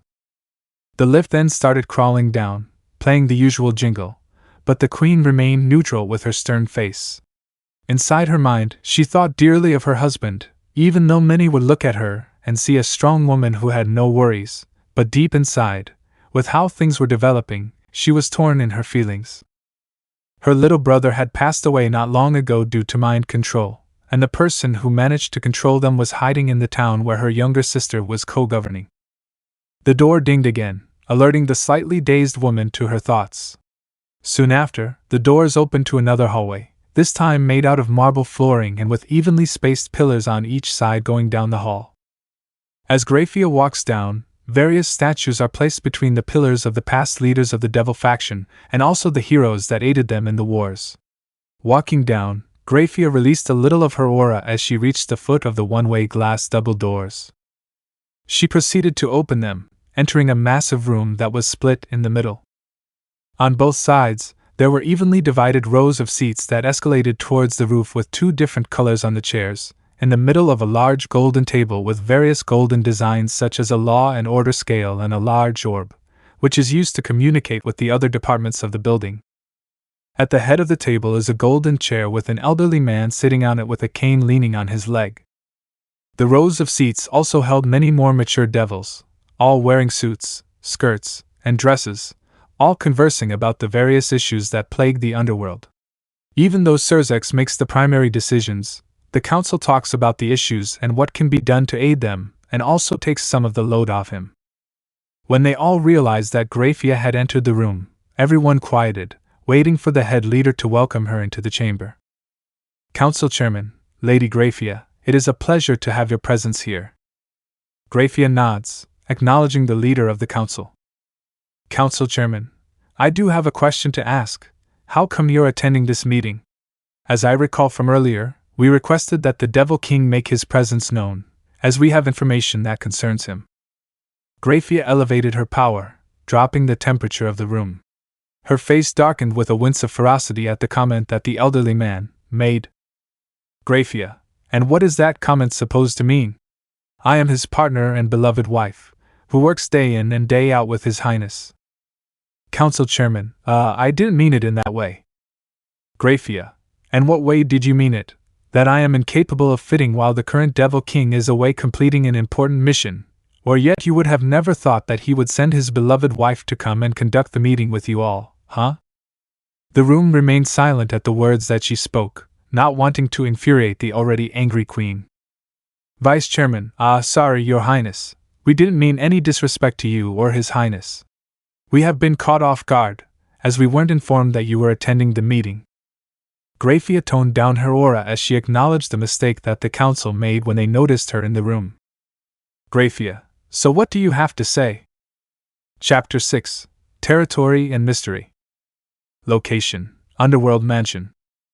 Issei snapped out of his memories, the memories that foretold his past, his betrayal, his hope and his love.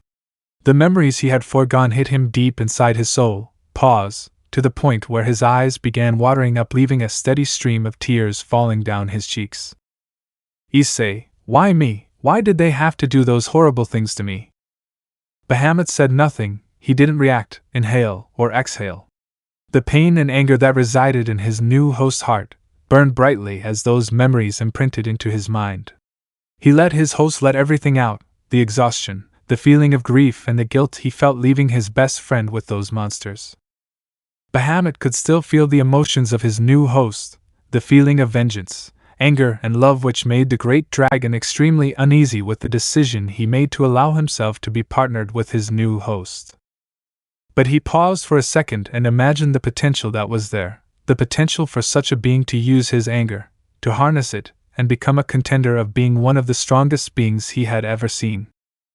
Inside Issei's mind, You are weak. You have always been a pervert. A mere reincarnated devil such as yourself will amount to nothing. You were only good to be a pawn used in my plan. I won't let him die. Nice to have you, Hyoudou Issei-kun. Everything you experienced was real. I will not show mercy if you mess with him. Since death is upon you, I will gladly take you in. I'm Rias Gremri Rimori Emri Mori Ari. Will you die for me? Issei continued to hold his head, his heart racing as the phrases sang inside his head. All of them deeply altered, due to the darkness and frustration he held deep inside. They all spoke to him, molding him to become the very thing he swore to go against from the moment he got impaled by Rainier. Issei, Issei, Issei? A familiar voice called out for him, bringing some sanity into his mind, filled with distorted truths and hidden agendas. Bahamut, Issei Hyoudou, son of Goro Hyoudou and Miki Hyoudou. Will you die for me? Why yes, he responded, while his teeth clattered, forcing the petrified young man to use the strength that remained in his body. Bahamut, your life has been filled with mystery and unfortunate circumstances which have molded you into the man that stands before me. You have lived a majority of your life as a bridge to many beings' lives, but most only saw you as a pawn who would only move forward when told to. The devil sheltered you, trained and groomed you to stand by the ones that you loved so that you could help them with their troubles and achieve their agendas. However, that is not the truth that divulges your past. You were lied to, manipulated, strung to a thread that your master carefully tugged, and flaunted around whilst using your influence to make others acknowledge her as a true leader. Will you die for me? Issei listened intently, as the words from his new partner rang heavily. Deep in his heart he knew the truth. He knew well that what the dragon spoke was the absolute truth. Well, you now have two paths that sit in front of you. The path that rumbles deep down to where your anger persists, calling you to seek out vengeance, retribution, and chaos. I understand. With the amount of torment that you have gone through in the first half of your life, I would have destroyed those who did me wrong, yet this isn't my path to choose. Issei remained seated on the bed, but his consciousness was elsewhere. Deep inside the fragile soul of the young man, turmoil and destruction flooded whilst he sat inside a small dark room hiding from the monsters that tried to force their way in. Inside the soul of Issei Hyoudou, a small timid-looking young man sits inside a dark room. Nothing can be seen except the floor on which he sits. He had his knees raised and his head firmly situated in between them. Little sprinkles of tears fell on the ground, creating ripples that widened after every drop. The voice of Bahamut faintly echoed in the distance, communicating to him, and telling him about the anger and darkness that resided inside his soul and the paths that now remain in front of him. Slightly behind the young man, a shadowy figure began to unravel, slowly manifesting a malicious smile as its prey sat a few feet away. Back with Bahamut. But do not fret, young Issei, as there is a second path. This path is harder to walk through, but the rewards are significantly better for your soul. Many in your situation stray from this path and refuse to walk up the mountain, as when they near the mountain top they will be judged by the one being which they so dare not want to see. I chose the latter path long ago. This became my birth, my identity, and what I am now known for. The Dragon of Annihilation. Will you die for me? Enough with this. Bahamut raged at the repeated phrase that rang inside the mind of the young man, loudly echoing to the point where even the great dragon could hear. He forced his way in to face the being who taunted his new host and himself, and reached the sacred area in which he knew his host dwelled. After entering the doorway to the root of his host's trauma, he started to hear the famous line ever so clearly. After a second of searching, a shadow figure sat in the corner with a cheeky grin tormenting the young man. When it noticed the gaze from the dragon, it froze, throwing away the grin it once held to that of intrigue and mystery. Bahamut, you! Who do you think you are to keep tormenting him? Who do you think you are mocking my host in this time of grief? Who decided for you to remain in this body that doesn't need your existence? The shadowy figure began to manifest, taking the form of a young male. Two bright orbs emerged at the top half of the face. The mouth that frowned became a smile once again, this time widening larger than before. The mist that evaporated off the top of its head began shifting and molding into the shape of spike hair with 3 bangs that fell to the sides and one down the middle. A large majority of his hair began changing in color from bright white to gray to murky green to red and finally returning to its natural color of silver and light green. Then in an instant full clothing appeared around the shadow. A blue and white jacket with orange borders sat over a black undershirt, whilst thick red-brownish gloves adorned his hands. On the bottom half of the shadow, black pants with brown chaps hugged his lower half, while faded golden knee pads rested on his knees. Faded dark blue suspenders with faded gold buckles hung from a red-brownish belt with two large holsters on either side of it. On its feet, a faded gold buckle rests with brown shoes that had dark blue outlines and straps. This was a being that Bahamut had never seen, and for the first time in his long restless life he felt fear. "Who are you?" the great dragon questioned, slightly trembling as he released the final words. "Shadow figure, the better question is, who are you and why are you in here?" "Bahamut, Issei?" Issei remained seated on the bed, dazed, unable to compute the call from his new partner. The thoughts continued to fester in his mind about whether to go for revenge or begin a new life in search of peace and prosperity. "Bahamut, Issei?" Issei awoke from the thoughts and answered the call. Unknowing to him, the shadow figure also turned its attention to him. "Issei. Yes, I'm here." "Bahamut, I know you are still thinking of your ex-lovers and how they have betrayed you, but we do have a situation on our hands here." Issei sat up straight, confused at the statement that the dragon made. He began to turn to face the two beings behind him, but before that could happen, Bahamut was whisked away. "Issei, what do you mean by the situation?" Shadow figure, hello Issei. With Bahamut in the annihilation gear. Bahamut sat inside his gear, slightly confused as to what he witnessed in the soul of Issei. He tried to think of who stood in front of him, and what they wanted with his host. As he continued to think of an answer, he was interrupted again when he thought about what was happening inside Issei's soul. He tried calling for his host, which came with no answer. He tried to whisk his host inside his gear, which also came with a strange message that caught the dragon's attention. "Attempted contact with the host has been unsuccessful. Please try do not interfere unless you want to experience your true demise." Bahamut was shocked at the message that was written. He understood that the shadow figure had something to do with it, but he wouldn't know the reason until he spoke with his host.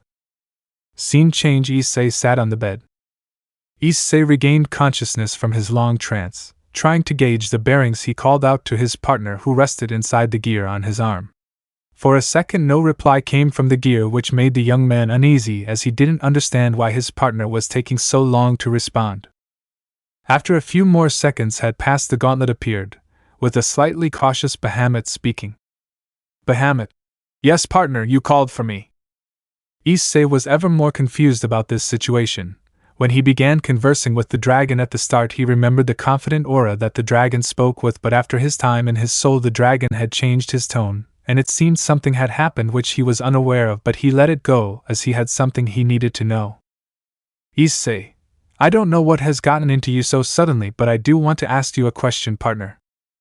Bahamut took a step back as he was worried as to what his partner could be wanting to ask. He was also worried about what had happened inside the soul of his partner, and what that thing had done to him whilst he was whisked outside the room.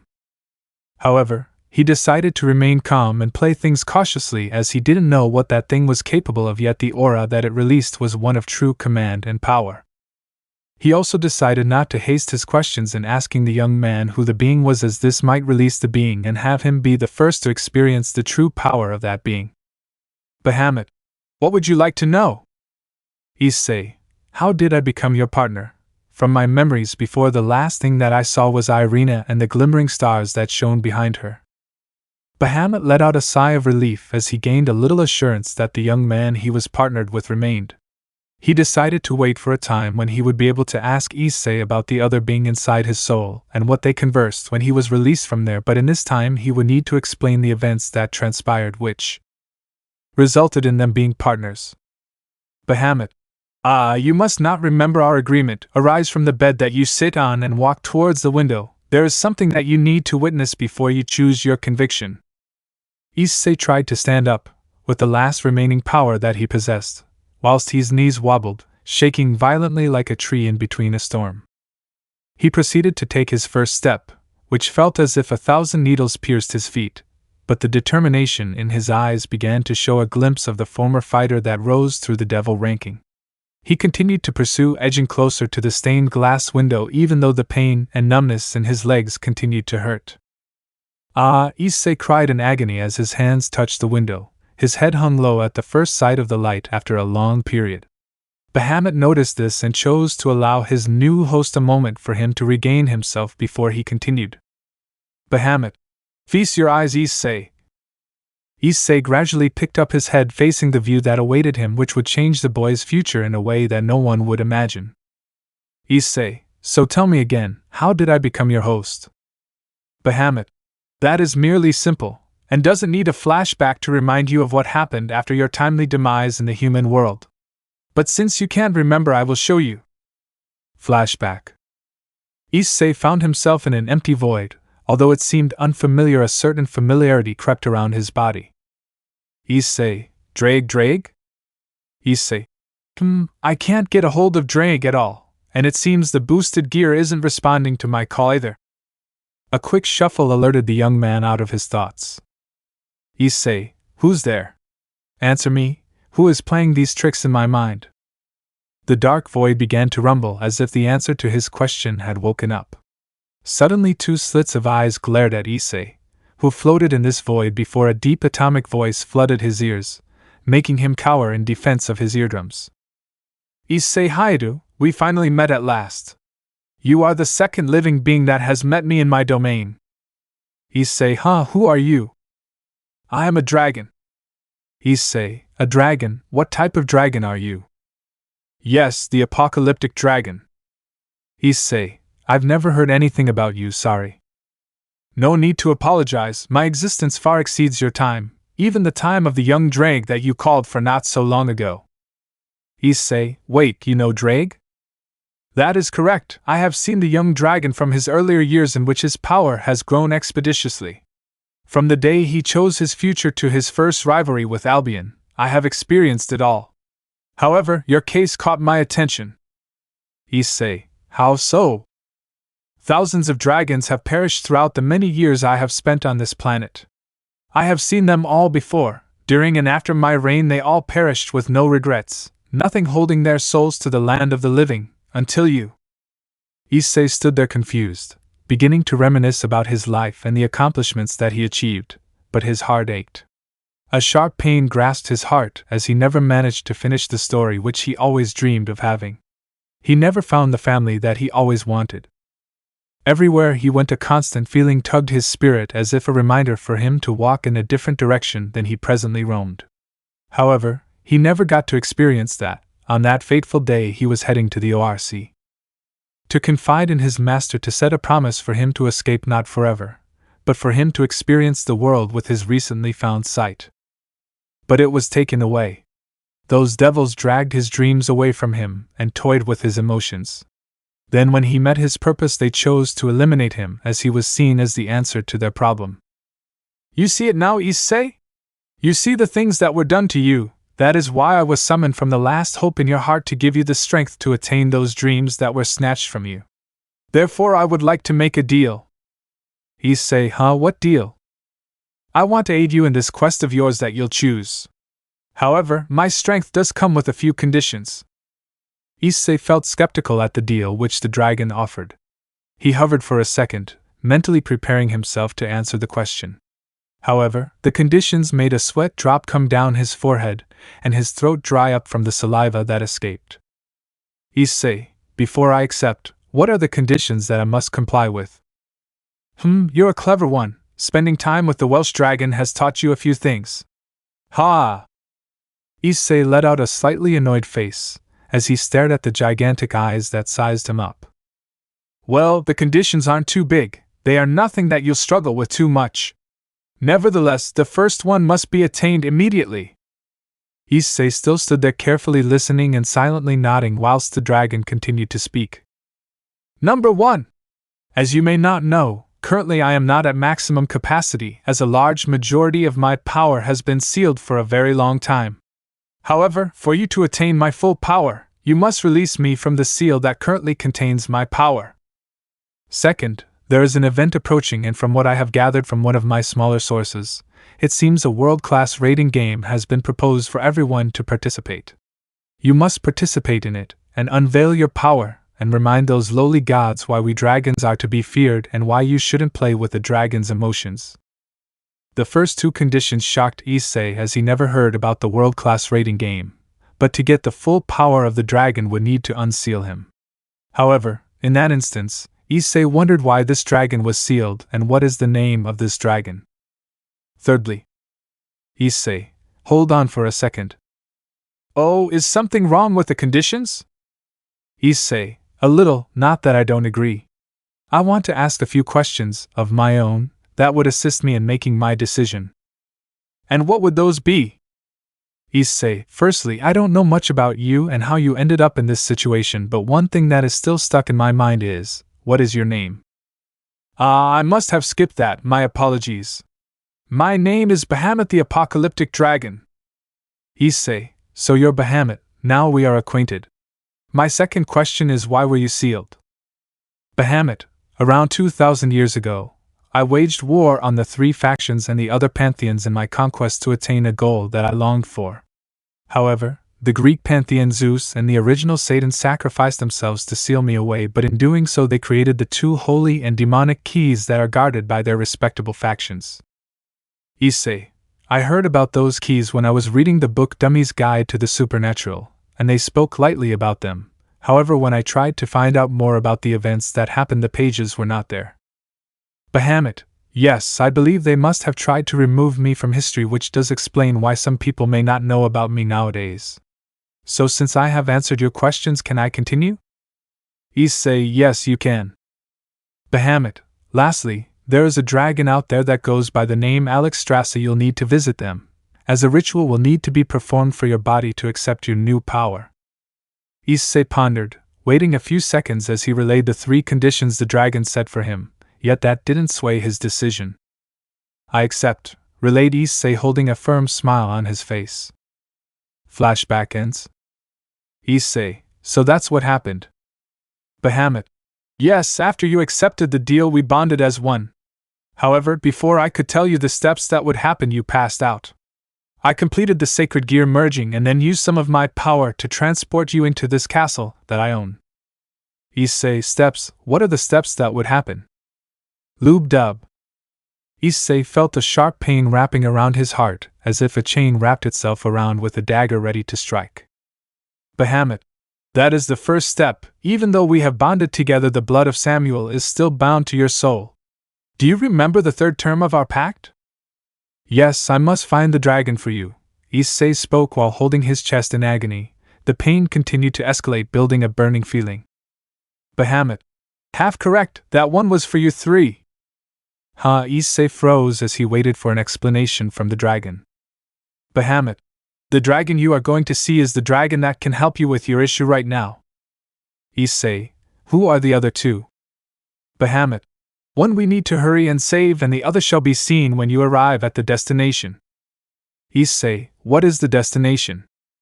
Bahamut, Ginkakuji Temple. Many believe that the temple rests in Sakyo, but where we are going is the true resting place of this legendary temple. A short silence emanated between the two beings as they thought through their conversation. Issei began thinking of what he would look like after completing the ritual. He also wondered if he would forget those who loved him and still loved him, or if would he forget the past and become a vengeful soul that wandered the earth. As the questions continued to appear inside his mind, he chose to block them for the time being, as greater issues needed to be handled. Issei, when do we go? Bahamut, right away. I will explain the rest once we have started our journey. But before then, I believe there is someone that you need to see. Issei, who? Scene change, Ko City. The streets of Ko remained silent, as the sun began its timely descent, flourishing the sky with the wonderful colors of red, orange, and blue. The wind scaled through the narrow streets, leading to wails and cries from the rats and insects that hid in the darkness. Towards one of the new buildings near the outskirts of Ko, an elderly man sits on a bench perfectly placed in his front yard. A small table sits to his right, where a jug of lemonade shimmers under the sunset, whilst a glass full of ice and water release a tear rolling down the side towards the ground. Whilst he sits down, 7 other chairs carefully align themselves around him, all empty. However, the man seems to be having a conversation with himself, but a whisper seems to be communicated back as the elderly man leans in forward and stretches out his ear to listen to the words spoken by the wind. Elderly man, oh, so that's how it is?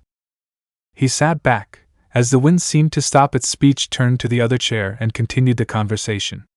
A little while later, the elderly man chuckled to himself, leading to a loud laughter that deafened the silence that once grasped the area.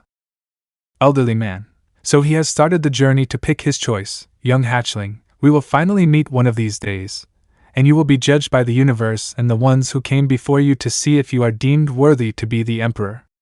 I do hope you can come to terms with your other half. The elderly man then quickly shifted his direction, this time facing towards a certain area. When he fully faced the direction, his facial expression changed, from that of wonder and bliss to that of seriousness and intrigue. His eyes began following the individual whom he fixed on, following their direction carefully to the point where when they stopped his eyes also stopped. Scene change, abandoned church south of Kuo. Splash! Cough! Cough! Splash! Ah, it seems that she has woken up from her nap. Uriel, yeah, it seems that she has. But you do need to watch your power there. Not all of us have your strength when you negate all magic. Armoros, oh, sorry about that. I haven't gotten used to this body yet. So when I use some of the abilities, I might unleash the full potential of this person. Uriel, yeah, I understand you. It's the same with this body here. Using holy magic has its drawbacks, and being a person that hasn't learned holy magic does weaken my strength. Armoros, you should head back to heaven. There should be some books in the holy library that can aid you in learning about holy magic. Furthermore, you can use the excuse of loss of memory to allow you some time alone. Uriel, you know in this body I can't lie, right? Armoros, oh yeah, all you angels are, so this fool here would have told the truth no matter what. How well, since she can't lie, we can get some information from her so that we can point our followers in the direction that they need to head in to find those artifacts. Uriel, okay, let's begin. Slap! Irina awoke to a sting on her face, and the image of a fallen angel and a seraph standing side by side with smiles that would kill. She felt a slight tremor from her knees as she understood who she was in the room with, but she would soon find out what they were capable of. Scene change, Wales, United Kingdom. Somewhere in a densely covered forest, a young man appeared slightly confused about where he was. He started looking around to see if he recognized the area in which he arrived, but could not see a sign or anything of resemblance that he could use for direction. Issei, Bahamut, where are we? Bahamut. Currently we are in Wales. Issei, still confused, began thinking of any reason he was there but couldn't remember any. Issei, we are in Wales because... Bahamut. Well, we have come here looking for a certain item to help us out. Issei, item? Bahamut. Issei, start walking to your left. After 50 yards you'll find a steadily made road which will lead you toward our destination. Issei, what about the wildlife? Any enemies or... Bahamut. Don't worry yourself about any wild animals or anything. They understand that the one who owns this forest has returned. Issei stood there confused. He understood what the dragon said but couldn't imagine being taken to the home of his former best friend and partner. Issei, you've taken me to Drake's home. I don't know why you have done this, but before we do anything I want to thank you. Bahamut. You don't need to thank me. One of these days you would have asked to come here anyway. Issei continued to walk down the small path, passing by a large patch of bushes and fresh vegetation that led to a pathway. This path was clearer to the eyes and seemed to go in one direction, either left or right. Issei was highly focused on the path that headed away from normality and into the deep dark woods. Issei, I believe it's this way, right? Bahamut. Yes, the area you need to be in is in this direction. Not too long of a walk remains, and when you enter the cave you will gain the artifact that we need to complete the mission. However, after that will begin your true test, as the artifact will slightly weaken, making the poison inside you more potent as your... Bahamut stopped before finishing the sentence. His quick change in demeanor startled Issei, resulting in him coming to a halt as he tried to find out what the issue was. Issei, what seems to be the problem? Bahamut. We are being followed. I can't fully determine the being's relation to which faction, but it seems to be one of the angel faction. Their aura seems cold and envious with a slight hint of light and happiness deep inside near the core of the being's aura. Issei, what do you want to do? As in this case right now I'm incapable of fighting much and a large majority of my abilities are locked away in the boosted gear which I don't have control of. Bahamut, don't worry, you won't be doing anything of the sort at the moment. Where we need to be is around the corner, and thanks to whatever is blocking your mana from activating is helping us by diminishing your magical aura to nothing. This means to them right now with you not moving so much, you are the same as a small leaf flowing with the wind. Issei, so what is your plan? Bahamut began analyzing the surrounding area to find a way for them to escape the predicament that they were in. After not so long of looking, an idea popped into his head. This is Drake's domain, so the creatures here defend the area from unwanted visitors. Bahamut, Issei, head off the path and start walking into the forest. Issei, why? Bahamut, don't ask questions, just do it. Issei was slightly annoyed at the way the dragon spoke but realized that he must have a plan. As he hesitated to take the first step, he decided to trust his partner's judgment and started to turn towards the trees on his left. Just a few meters behind the young man, a figure glares from behind a large oak tree, carefully watching the young man's every move. As they watched, their eyes widened to the change in direction that the young man made. They quickly looked at the small piece of paper which was slightly tucked in their outfit and showed a corner picture of their target. Issei landed his left foot off the path, which seemed to bring the forest to a halt, as if all eyes had now fixed them on him. When Issei noticed that nothing was coming towards him after he took the first step, he gained a slight lift of confidence and took another step, and the wind began to flow once again. He took even more steps, and then raised his hand, waving towards the open space behind him. The hidden figure saw the signal that the young man gave and mistook it as a sign of a challenge. They manifested from the shadow they once lived into the light that shone on them. Standing in the light, a beautiful lady with long green hair flowed down to her hips. She had fair white skin and lime green eyes that seemed to shimmer as the light reflected off them. A long white dress caressed her body with a golden necklace embedded in it. 2 gems sit slightly above her bust, with one shining purple and the other lime green. Pointy ears erect from her head with a set of matching earrings that dangled down. Unknown woman, welcome back, Welsh dragon. Back with Issei. Issei continued to walk through the heavily filled forest. He walked in a completely straight line, passing various creatures who seemed to bow with every step that he took. Many of the young ones who didn't understand the situation growled and roared before the adults stopped them to show that this person was not to be touched. They whimpered back and stood behind their parents as the young man kept walking with a slight hint of caution. As they kept walking, Bahamut kept scanning around, trying to sense if the person who was following them had entered the forest. When he sensed that their aura had remained where they once were, he began to speak to Issei to tell him of how they could arrive at the destination which they initially set off for. Bahamut, Issei, we are in the clear from the being. Issei, really, did they not follow us in the forest? Bahamut, that seems to be the case, as I don't sense them at all. Issei, well, that's good. Now can we start heading to the place where we need to? You did say that we are on a tight schedule.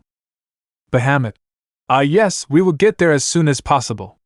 As you have been walking, you have almost joined back with the road that we once came off from. Issei, so which way?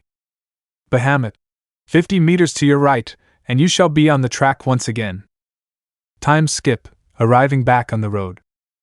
Issei arrived back on the road. Just in front of him, a 4-way split emerged. Issei stood at the opening, contemplating which way he should go to arrive at the destination. As he looked around, the scenery changed in each direction that Issei faced. On the left was the heavily dense forest which he walked in from before, filled with large trees and bushes. In front, increasingly large mountains tower over the vast valley that directed in front of it. Finally, to the right, a flourishing open field filled with hills and steady streams loomed the horizon, gracing the land with lush green plant life that supported the farm-type animals. Issei, which way should we go? Bahamut, which way do your instincts tell you to go? Issei closed his eyes and began to filter out his thoughts and emotions. Various sparkles of light filled his mind until they soon began to filter out, leaving 7 orbs floating around. The 7 of them were colored in various colors: black, blue, white, purple, brown, red, and multicolor of black, white, brown, and purple. The multicolored one surrounded itself with the other colors while the red one orbited the other 6. Issei couldn't understand the meaning of the orbs and what they represented but decided to focus on the red as it was the most familiar to him. It pointed straight like an arrow leading the charge into the empty planes that it floated inside. While it did so, a familiar signal appeared on the orb, making Issei smile slightly as he recognized it to be Drake's symbol. When Issei acknowledged the orb's decision, he began to open his eyes, yet something unusual happened with the other 6 orbs caused the young man to close his eyes once again. They started to spin and spin each time, increasing the speed which they dispersed until all but one remained standing toe-to-toe with red orb. The one that remained was the multicolored orb which once governed all the others, now standing with a silhouette of a massive dragon surrounded by little splinters of electricity. This orb gradually started pulling the red one closer to it. With time, the distance decreased to the point where the red orb was floating side by side with the multicolored orb. Issei was very confused at the situation, but since nothing major had happened, he proceeded to open his eyes once more and continue the journey that he was on. Bahamut, have you seen the way? Issei, yes, but Bahamut, but what? Issei, okay, I have a question. Bahamut, go on. Issei, when you listen to your soul, are you supposed to see more than one? Bahamut, huh, what do you mean? Issei, when I looked, I saw 7 floating orbs at first, and then 2 remained at the end. Bahamut was stumped at the information that Issei gave. 1 orb was natural to see and 2 were rare to experience unless the being had fused or mutated, but 7 was unheard of as a being with that meant that they had multiple other personalities and powers that they never knew of. Bahamut, was the being that I saw one of those? Bahamut, Issei, what else did you see? Issei proceeded to inform Bahamut of the events that transpired inside. Bahamut, that is very concerning. Do you feel any different at all? Issei took a second to feel himself up, trying to see if anything had changed at all. Yet he didn't feel different, nor did anything on his body change at all. He wondered if he did something wrong, but the response from Bahamut reassured him that he was not at fault. Bahamut, okay, since everything seems to be fine and I can't sense in your body anything happening, we should continue and complete our journey. Issei began setting off once again, taking the straight-on path which he was guided by the orb. As he walked, he passed through a large opening that gave him a beautiful view of the mountain. Issei's face lit up with amazement, as he never thought he would see the safe space in which his former partner rested, and with that thought he thanked Drake and made a promise that one day the great dragon would be released from the seal that he is kept in, and would be free once again as a dragon should be. Issei, after experiencing the mountains, continued with his journey, this time passing many boulders and cave-ins to which the monsters that roamed acknowledged the young man. After some time of walking, Issei noticed that the temperature had started to rise. Even though the mountains had snowy peaks, it was getting hotter with each step that he took. Issei, Bahamut, something wrong? Issei, yeah, even though the mountains have snow at the peak, it is considerably hot. Bahamut, you are mistaken. That is not snow on the peak, it is ash. Issei, ash? Bahamut, yes, ash, like that from volcanoes. Issei, how is that possible unless... Bahamut, yes, it is somewhat as you have guessed. Yes, those are mountains up there that you see, and no, there are no volcanoes in this country at this point. However, your Paul Drake was never fond of being in cold environments, so he created his own but made sure to hide it so those who aren't of the supernatural could not be disturbed by it. Issei, do you know the entrance? Bahamut, yes, I do. I once visited Drake here before I engaged in war. The entrance is just around the corner, and you will sense it when you are near. Issei nodded and walked briskly with his head up high. After a short walk, he reached the foot of the 3rd tallest mountain. The path seemed to stop without any indication of where to go. Issei wanted to ask Bahamut for aid, but he decided to figure out where his former friend's entrance was hidden. He began looking at the mountain to see if anything looked out of place, and even scanned the surrounding area, to which he saw a single tree standing alone in the Rocky Mountains. Issei, that doesn't look suspicious. Issei walked over to the tree and inspected it to see if he could gain an understanding of why a single tree was doing in an area where trees don't usually grow. Bahamut, you seem to be puzzled. Issei, it's not that. Bahamut, Issei, yes, I am a bit puzzled. Bahamut, don't worry. You were on the right path anyway. Go behind the tree and you shall see what awaits you. Issei complied and reached the back of the tree. As he did, he saw 3 large scratches on the tree. They released a small amount of energy that trickled down to the roots of the tree. Bahamut, give the tree a push. Issei, but I'm not that strong to push it. Bahamut, just push it. Issei began pushing the tree, putting all of his power to try and tip it over. However, the tree only budged slightly. Issei kept on pushing the tree, yet with each push he felt the energy that he had dramatically decrease. Issei, a little help here. Bahamut, I thought you would never ask. Bahamut began slowly sending a bit of his strength to his partner, which energized Issei to the point where he had the same strength as when he was a devil. Issei, thank you. Bahamut, don't question it now, push.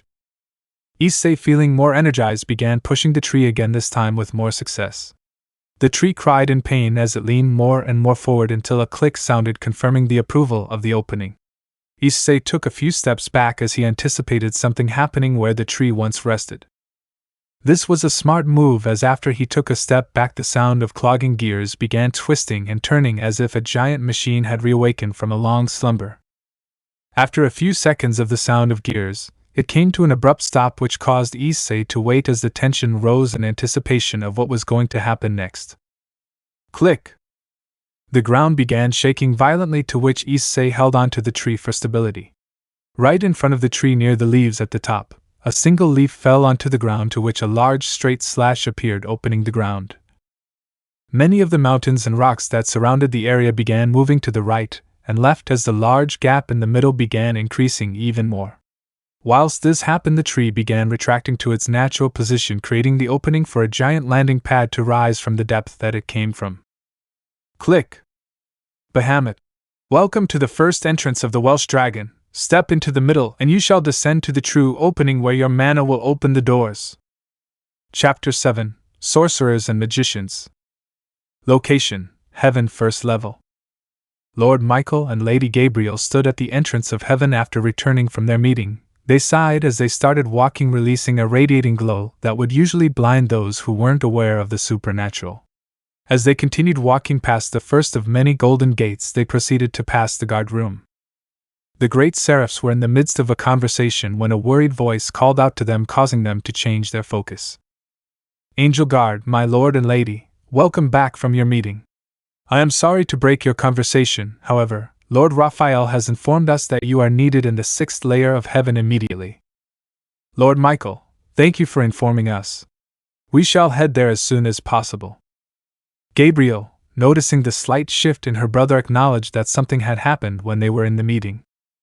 She stepped forward, walking closer and closer to her brother and the guard, who conveyed a little more to see if any other information was given by Raphael, yet the stern look that remained on the seraph's face indicated that nothing else was given. Michael remained poised in his stance, trying to calm himself down as he felt a sudden urge of malice erupt inside him, which wasn't common for him. It first started from his feet and steadily itched up his legs, then continued up his spine and stopping around the neck area. When it stopped, it felt weird and forceful as the skin that shone outside proceeded to dent inwards as if a machine was pressing down on a soft tissue. After the first little bump appeared, another one followed and another until 4 large prints grasped the skin and continued to push against it.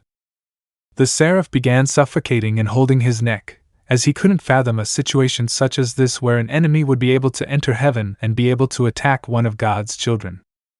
Gabriel saw this and swiftly knew that the situation had changed dramatically, as her brother, who comfortably stood a second ago, now knelt on the ground holding his throat, gasping for air. Gabriel, brother? Michael continued to struggle as he tried to remove whatever held him in this pitiful state, but nothing he could do. He saw his sister approaching him and began signing to her about his neck to see if she could help in any way. The young seraph acknowledged the information that her brother was giving and thought of many things that she could do until she saw it. Around her brother's neck, A small vapor of darkness evaporated into nothingness, which led to Gabriel scanning the area for anything that seemed out of place. Then she saw the prince that strangled her brother, not allowing a single breath to be taken. Gabriel. I don't see anything on the outside that is doing this to him, if only it was possible to. Enlightened sight. Gabriel's eyes shone brightly, blinding the other angels around her, and even her brother. She proceeded to shine the light on the darkness, which seemed to start dissipating, allowing Michael to take short breaths, and allowing him to finally activate his ability, God Robe, to clean away any sign of darkness around him. Michael, gasp, thank you, sister. I would have joined father if nothing else was done. Gabriel, no worries, Michael. I believe your time to join father is far from this day. Michael, after standing from the floor he once knelt on, began scanning his body for any presence of the thing that strangled him not so long ago. The result of the search ended with saddening positive news, as there was no sign of the thing that attacked him, but this also meant that he wouldn't be able to capture and question the attacker to find out who they were and why they attacked. Gabriel, where to now?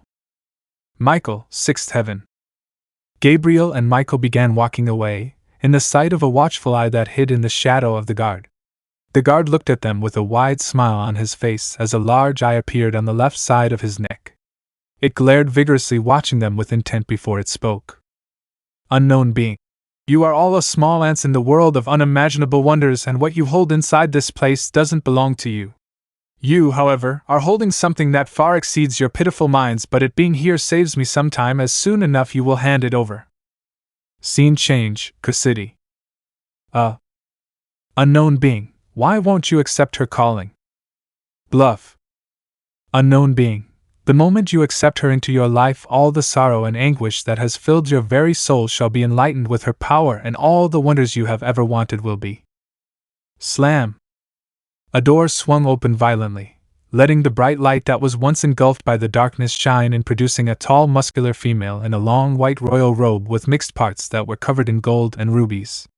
Her eyes gazed at the room with an electric zap coming from the center, while her pale face comfortably held a beautiful face. The sound of the door shocked the occupants that resided in the room, as they strictly told everyone that they should only come to the door if a situation of high importance had transpired. Watching the young woman standing with both arms stretched on each pillar of the door, the two beings inside the room dropped their weapons onto the ground, which spilt a little blood onto the ground as it clanked. The other male who resided in the room began walking towards the young lady at the door. As he did, he began wiping his blood-covered hands so that he could comfortably shake the hand of the woman who entered the chamber. He kept on walking towards her, and with each passing step revealed the many instruments which lay carefully on the table, each dripping a red dew that ran from the head of the instruments, crawling on the splinter lane and slowly joining each other until they reached the cliff of the table and dropping onto the ground. As the dew lands on the ground mixing with the dew from earlier, they create a stream running on the intricate floor, joining the other lanes that came from the table and a large pool coming from the other end of the table. Finally, they reach a square metal pothole and fall into the deep darkness below. As the man walking towards the lady at the entrance, the color red firmly caught the stern gaze of the young lady, who waited for the man to greet her so that she could inform him of the events and plans that had transpired and were going to happen. Looking over the shoulder of the man and past the long wooden table sat a young man in a metal chair bounded by ropes and chains. His face was heavily swollen with large bruises and blood running down his face. His neck and chest lay naked with many slashes and marks that ejected steady streams of blood which trickled down his body and onto the floor. His eyes were almost shut but flickered with every wince of pain the man felt. A blur of the room filled his eyes and the tears welled up as he tried to look at the people who tortured him in the dungeon. The young man panted heavily as the man next to him grabbed his shoulder and leaned in closely. As he leaned in, he began to speak, but nothing came from his mouth except the reeking smell of death that made the man's stomach, which was already empty, begin to hurl the air that was left. The other arm began rising from behind the chair, which revealed a metallic hand full of tools and instruments, which made the young man in the chair's hair stand up as he felt the cold metal touching his skin. His breathing increased as the mental torture rang inside his head, whilst he begged in fear for someone to save him. As he continued to shout in his head, the tension broke with a loud shout. "Priest, what did you say?" "Lady, he's here." "Priest, What took you so long to inform us about this? Lady, we had to send some of our boys to defend us while I came to get you. Priest, and where is he now? The man standing near the door is now revealed to be wearing a long black and white cassock with 3 buttons at the top, long sleeves adorning his arms with a small white mark under the chin.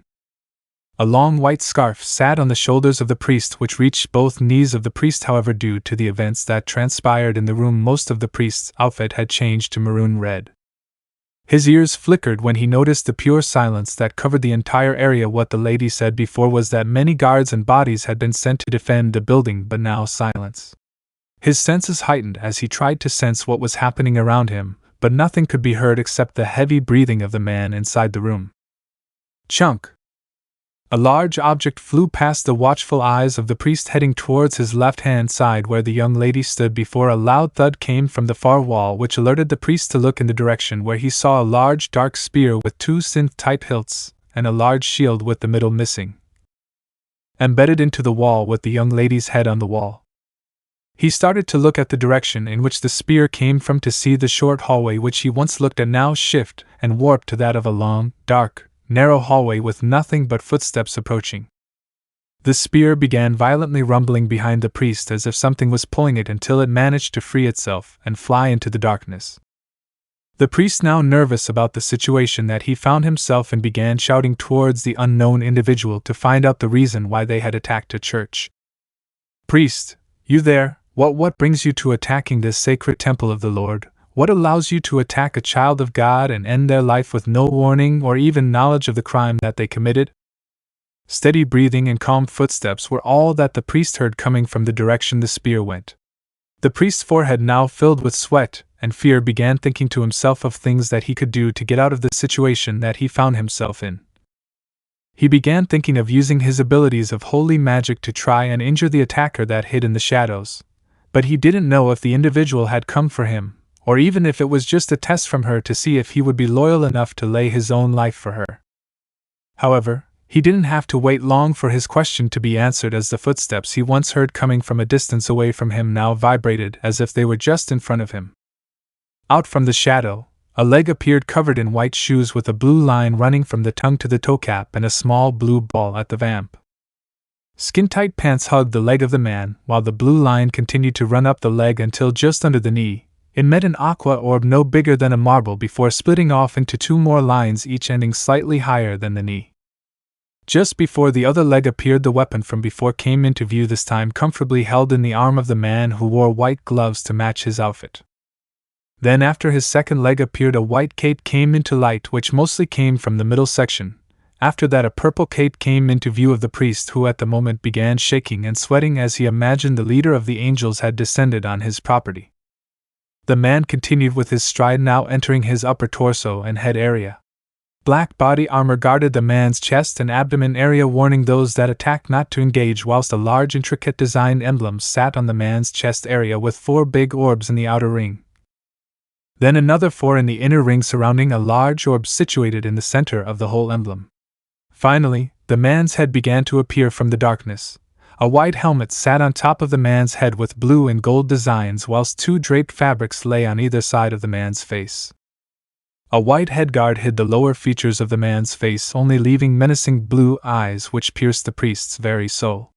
Finally, behind the man, long elegant blonde hair flowed from under the helmet, whilst a few strands curved under the fabric on the sides and sat identical to the mask.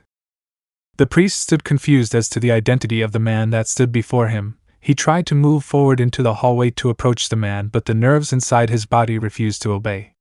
As the man came closer and closer, the priest started shouting to gauge the man's attention. "Priest, hey you, who are you? You don't look like a member of the 3 factions and your outfit looks of foreign origin. What brings you to this property?" The man, still holding a stern look in his eyes, continued walking towards the priest. He acknowledged the words that the priest spoke and began to open his mouth to answer the ample questions that he asked. "Unknown man, who am I, you ask? Oh, I would love to tell you that, but once you know who I am, your life will be forfeited. Many people who have seen me have not lived to tell the tale, as they all died after hearing my name. However, I am feeling generous today, and I will leave your fate in your hands. Do you want to know my name?" The priest took a large gulp as he was confused about the words spoken by the man who stood in front of him. Just a simple name had killed many, but the man didn't release any killing intent or any malice towards the priest, which gave him a sense of hope in answering yes, as he believed with the power of the goddess he would be able to handle this person who threatened him. Priest, you dare threaten me in the house of the Lord? You must be ill or something, young man. You being here is a big mistake, and judging from your aura you aren't even worthy of challenging me. Therefore, I want you to identify who you are and what brings you to this sacred building. Unknown man, as you wish, my dear priest, you have chosen your fate. I am known by many names, the Light Magician, the Original Magician, but all who have fallen from my hand knew me as Stargazer Magician. The priest stood confused as he had never heard the name in his life, yet took a stance of defense when he remembered the stern warning the man gave before he gave his name. Priest, and why are you here? Stargazer, that, you don't need to worry about that as you'll not be here to see it. Priest, what does he mean I won't be here to see it? Even now I could kill him where he stands. But I do not see any openings for me to attack. Stargazer, you can stop trying to find a weakness, there is none. The priest looked puzzled as his thoughts were read back to him by the enemy in front of him. He continued to look at the enemy and began channeling the power of the goddess in his arms, which began lighting up in bright RGB colors. But the Stargazer Magician didn't seem fazed by this situation. He started to smile as he understood that the conversation that he just had come to an end. Stargazer, Time Gazer. Slice. Slice. Slice. The priest found himself spinning and getting dizzy as he saw the room move quickly at 30 miles per hour. He saw the roof that once stood a few meters above his head come close to his eyes, then began to escape once again as he started to fall away from the ceiling and hit the ground. As he landed, he saw the Stargazer Magician looking down at him whilst his body, still standing, was held up by a long claw-like weapon. Stargazer, I did warn you that you would be dead after you heard my name. Now shall we be on our way, Timegazer? Timegazer, right. The weapon that held the priest's corpse began retracting back to the hand which held it. A metallic contraption accepted the weapon back into its holder. The contraption had a large yellow orb at the top surrounded by a metallic lid with a gap in the middle. Under that a set of armor bolted in place sat on the magician's hand, whilst a dark gray knuckle duster covered a hand cased in brown gloves. A black trench coat comfortably sat on the being's body with two identical golden rings over the biceps and triceps. Around his waist sat a golden belt that split the coat apart and opened it at the bottom. On his left leg half of it was cladded in metal and yellow orbs from the ankle to the lower thigh area.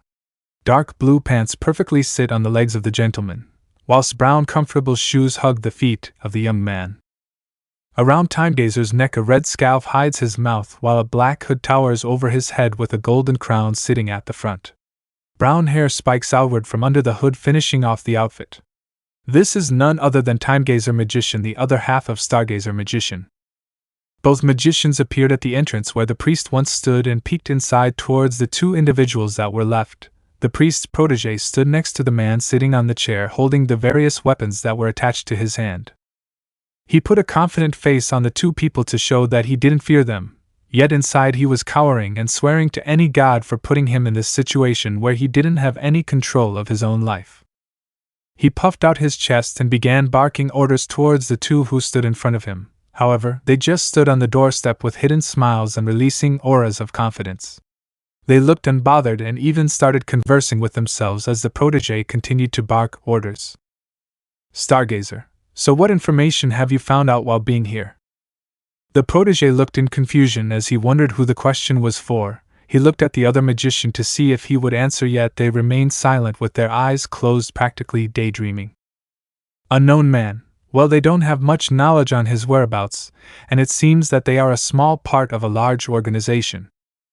The protege, now very scared, looked in the direction of the voice that spoke. He saw the once bounded, tortured man he held now staring in his direction with conviction and furiosity that it could kill. The padlocks that bound his arms dropped to the ground, each breaking from the connection until a mountain of metal and broken chains lay on top of each other.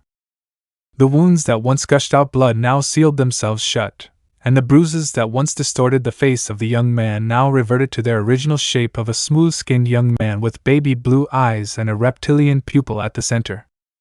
He proceeded to stand up from the seat that once held him in place, without taking his eyes from the young protégé. He outstretched his right hand, to which a dark blue and black glove appeared with intricate lines going over and under the thumb, and another at the bottom half of the palm. A long weapon began manifesting from the unknown in the shape of a long spear that had 2 transparent circles on either end of the spear. 2 holographic circles appeared just in front of the right hand, one bigger than the other, while the rest of the outfit began materializing around the body of the young man. Various armor pieces appeared on the shoulders and biceps and encased themselves around the chest area, to which they were connected by a holographic chain of orbs that circled from side to side. Attached to this was a long dimensional cape that held stars and galaxies on it, giving a colorful sparkle as it waved around. The skin-tight outfit continued to materialize all around the body, going all the way to the toes and stopping around the chin area. A large helmet appeared with a large point at the top, and a blue face mask covered the mouth and nose, leaving the eyes visible. Unknown man, these guys were no fun and a waste of time. Timegazer, you were the one that volunteered to do this, didn't he? Stargazer, yup. Without any word of warning, you unveiled and chose to sneak into the group of captured individuals. As the 2 magicians and the unknown man continued to converse, the protégé was even more petrified of the third man as his identity had appeared. He wondered where in the pyramid this new guy sat on, but he wouldn't need to wait long for the name and identity to be given. Timegazer, that's the guy we've been looking for. Stargazer, so what you're saying is that you don't know where the Supreme King is in this city?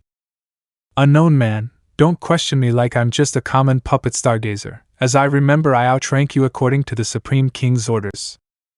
Stargazer sighed as he knew the words spoken by the new man were the truth. He began to take a step back to align himself with the door, as if creating a guard of honor. Stargazer, I'm sorry, sir. I didn't mean to offend you in any way. Unknown man, no need to apologize, you know we are in this together. However, it is not yet time for Astagraph Sorcerer to be known in this wretched world.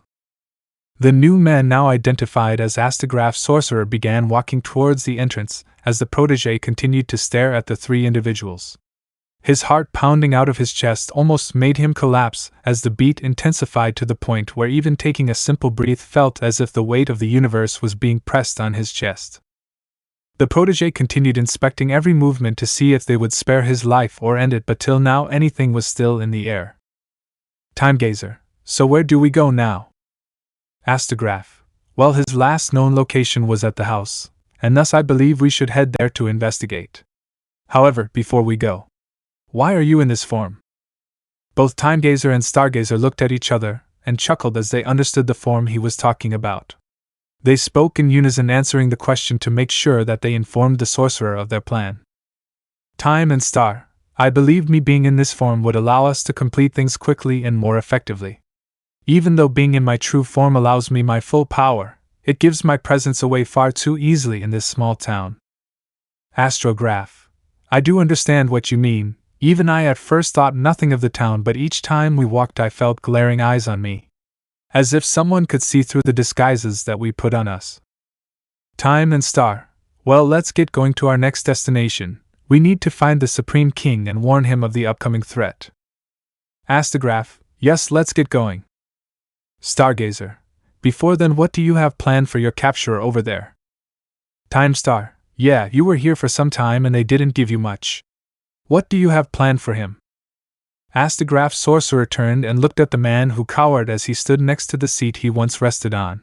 He began releasing a gentle smile on his face as the mask dropped for just that second. This gave the protégé a sense of relief, as this indicated that his life was spared. However, the smile faded and a wicked grin remained. The eyes became even more intense as Astagraph lightly tapped the spear on his shoulder. Bang! The protégé burst like an overstretched balloon as the powers of the sorcerer were on display. His body and organs splattered around the room from the floor to the ceiling. It flew towards the 2 magicians and sorcerers about to defile the outfits that they wore.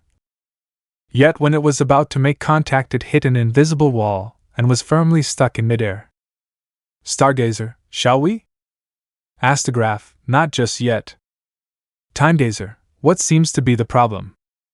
Astagraph, I sense those glares still looking at us, and I don't mean those that lay on the ground. Stargazer, where? Astagraph pointed to his left, the same side that Stargazer came from. They all proceeded to walk out of the room onto the hallway and began walking for a few feet until reaching an identical door to that Astagraph sorcerer was holding in. Astagraph, it is here, the being who dares gaze on us is bound in this room. The two magicians looked at each other and both nodded in unison as they understood what they wanted to do. Boom! The door collapsed, revealing a young girl bound by chains that had enchantments carved on the chains. Her clothes on her body were torn and ragged as she began to look up towards the new beings inside the room. Her face looked flushed and drained to the point where her lips looked malnourished and dehydrated. She quietly begged and began tearing up as she asked for sympathy from the new beings in the room. She had long chestnut hair that dropped down to her knees as she lay on the ground. A blue scrunchie sat on her wrist, which would usually be used to bind her hair in twin tails. Astagraph, come, young child, we shall take you away from this area that haunts others. Those eyes you have tell a story which needs to be told, and you will soon have your chance to tell that story. Scene change, Gregory. Walking down a lengthy hallway that seemed to lead to a large opening. Sounds of swords clashing and blasts echoed from the opening to the point where the vibrations could be felt on the ground and walls. After a few more seconds, we reached the opening to see a sight of an oversized arena that was darkened due to the environment they resided in.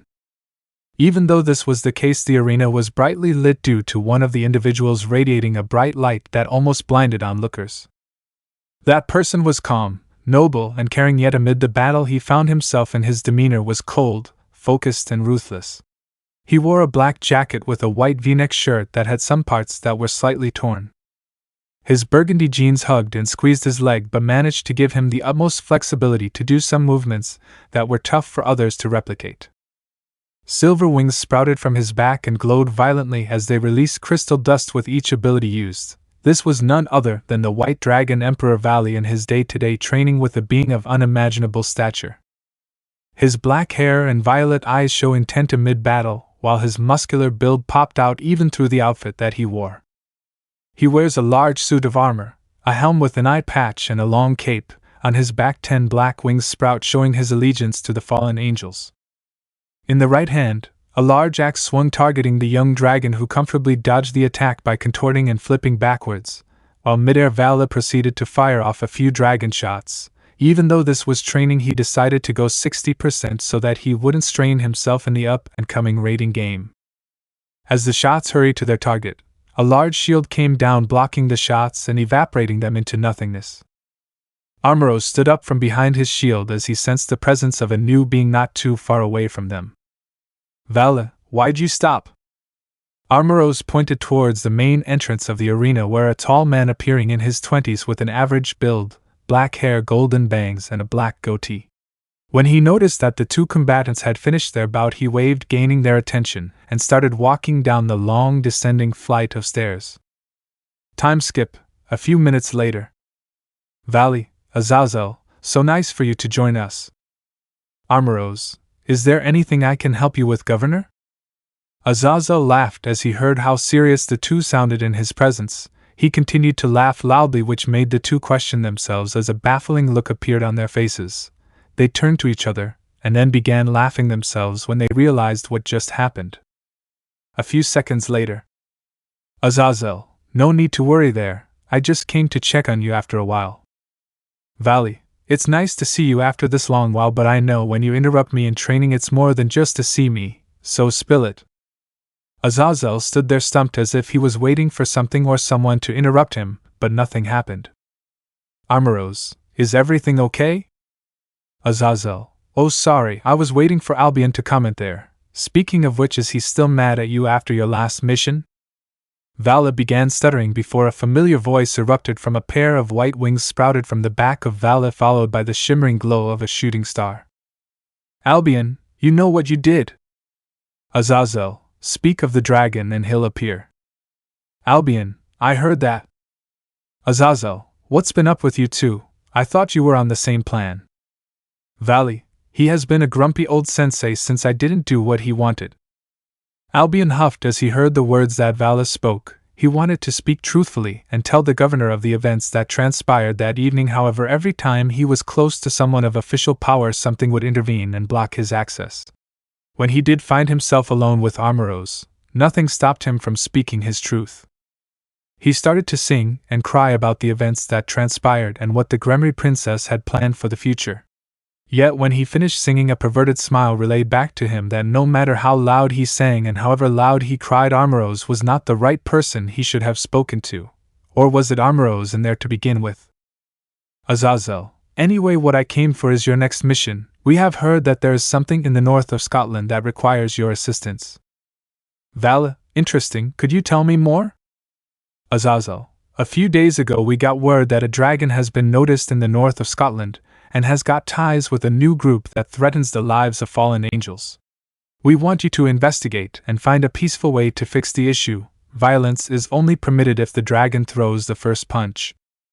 Vala let out a shout of glee as he felt some of the shackles that bound him to the Gregory had been lifted. He used his aura, which frightened the governor, as the new aura he released was different from the one he had grown accustomed to.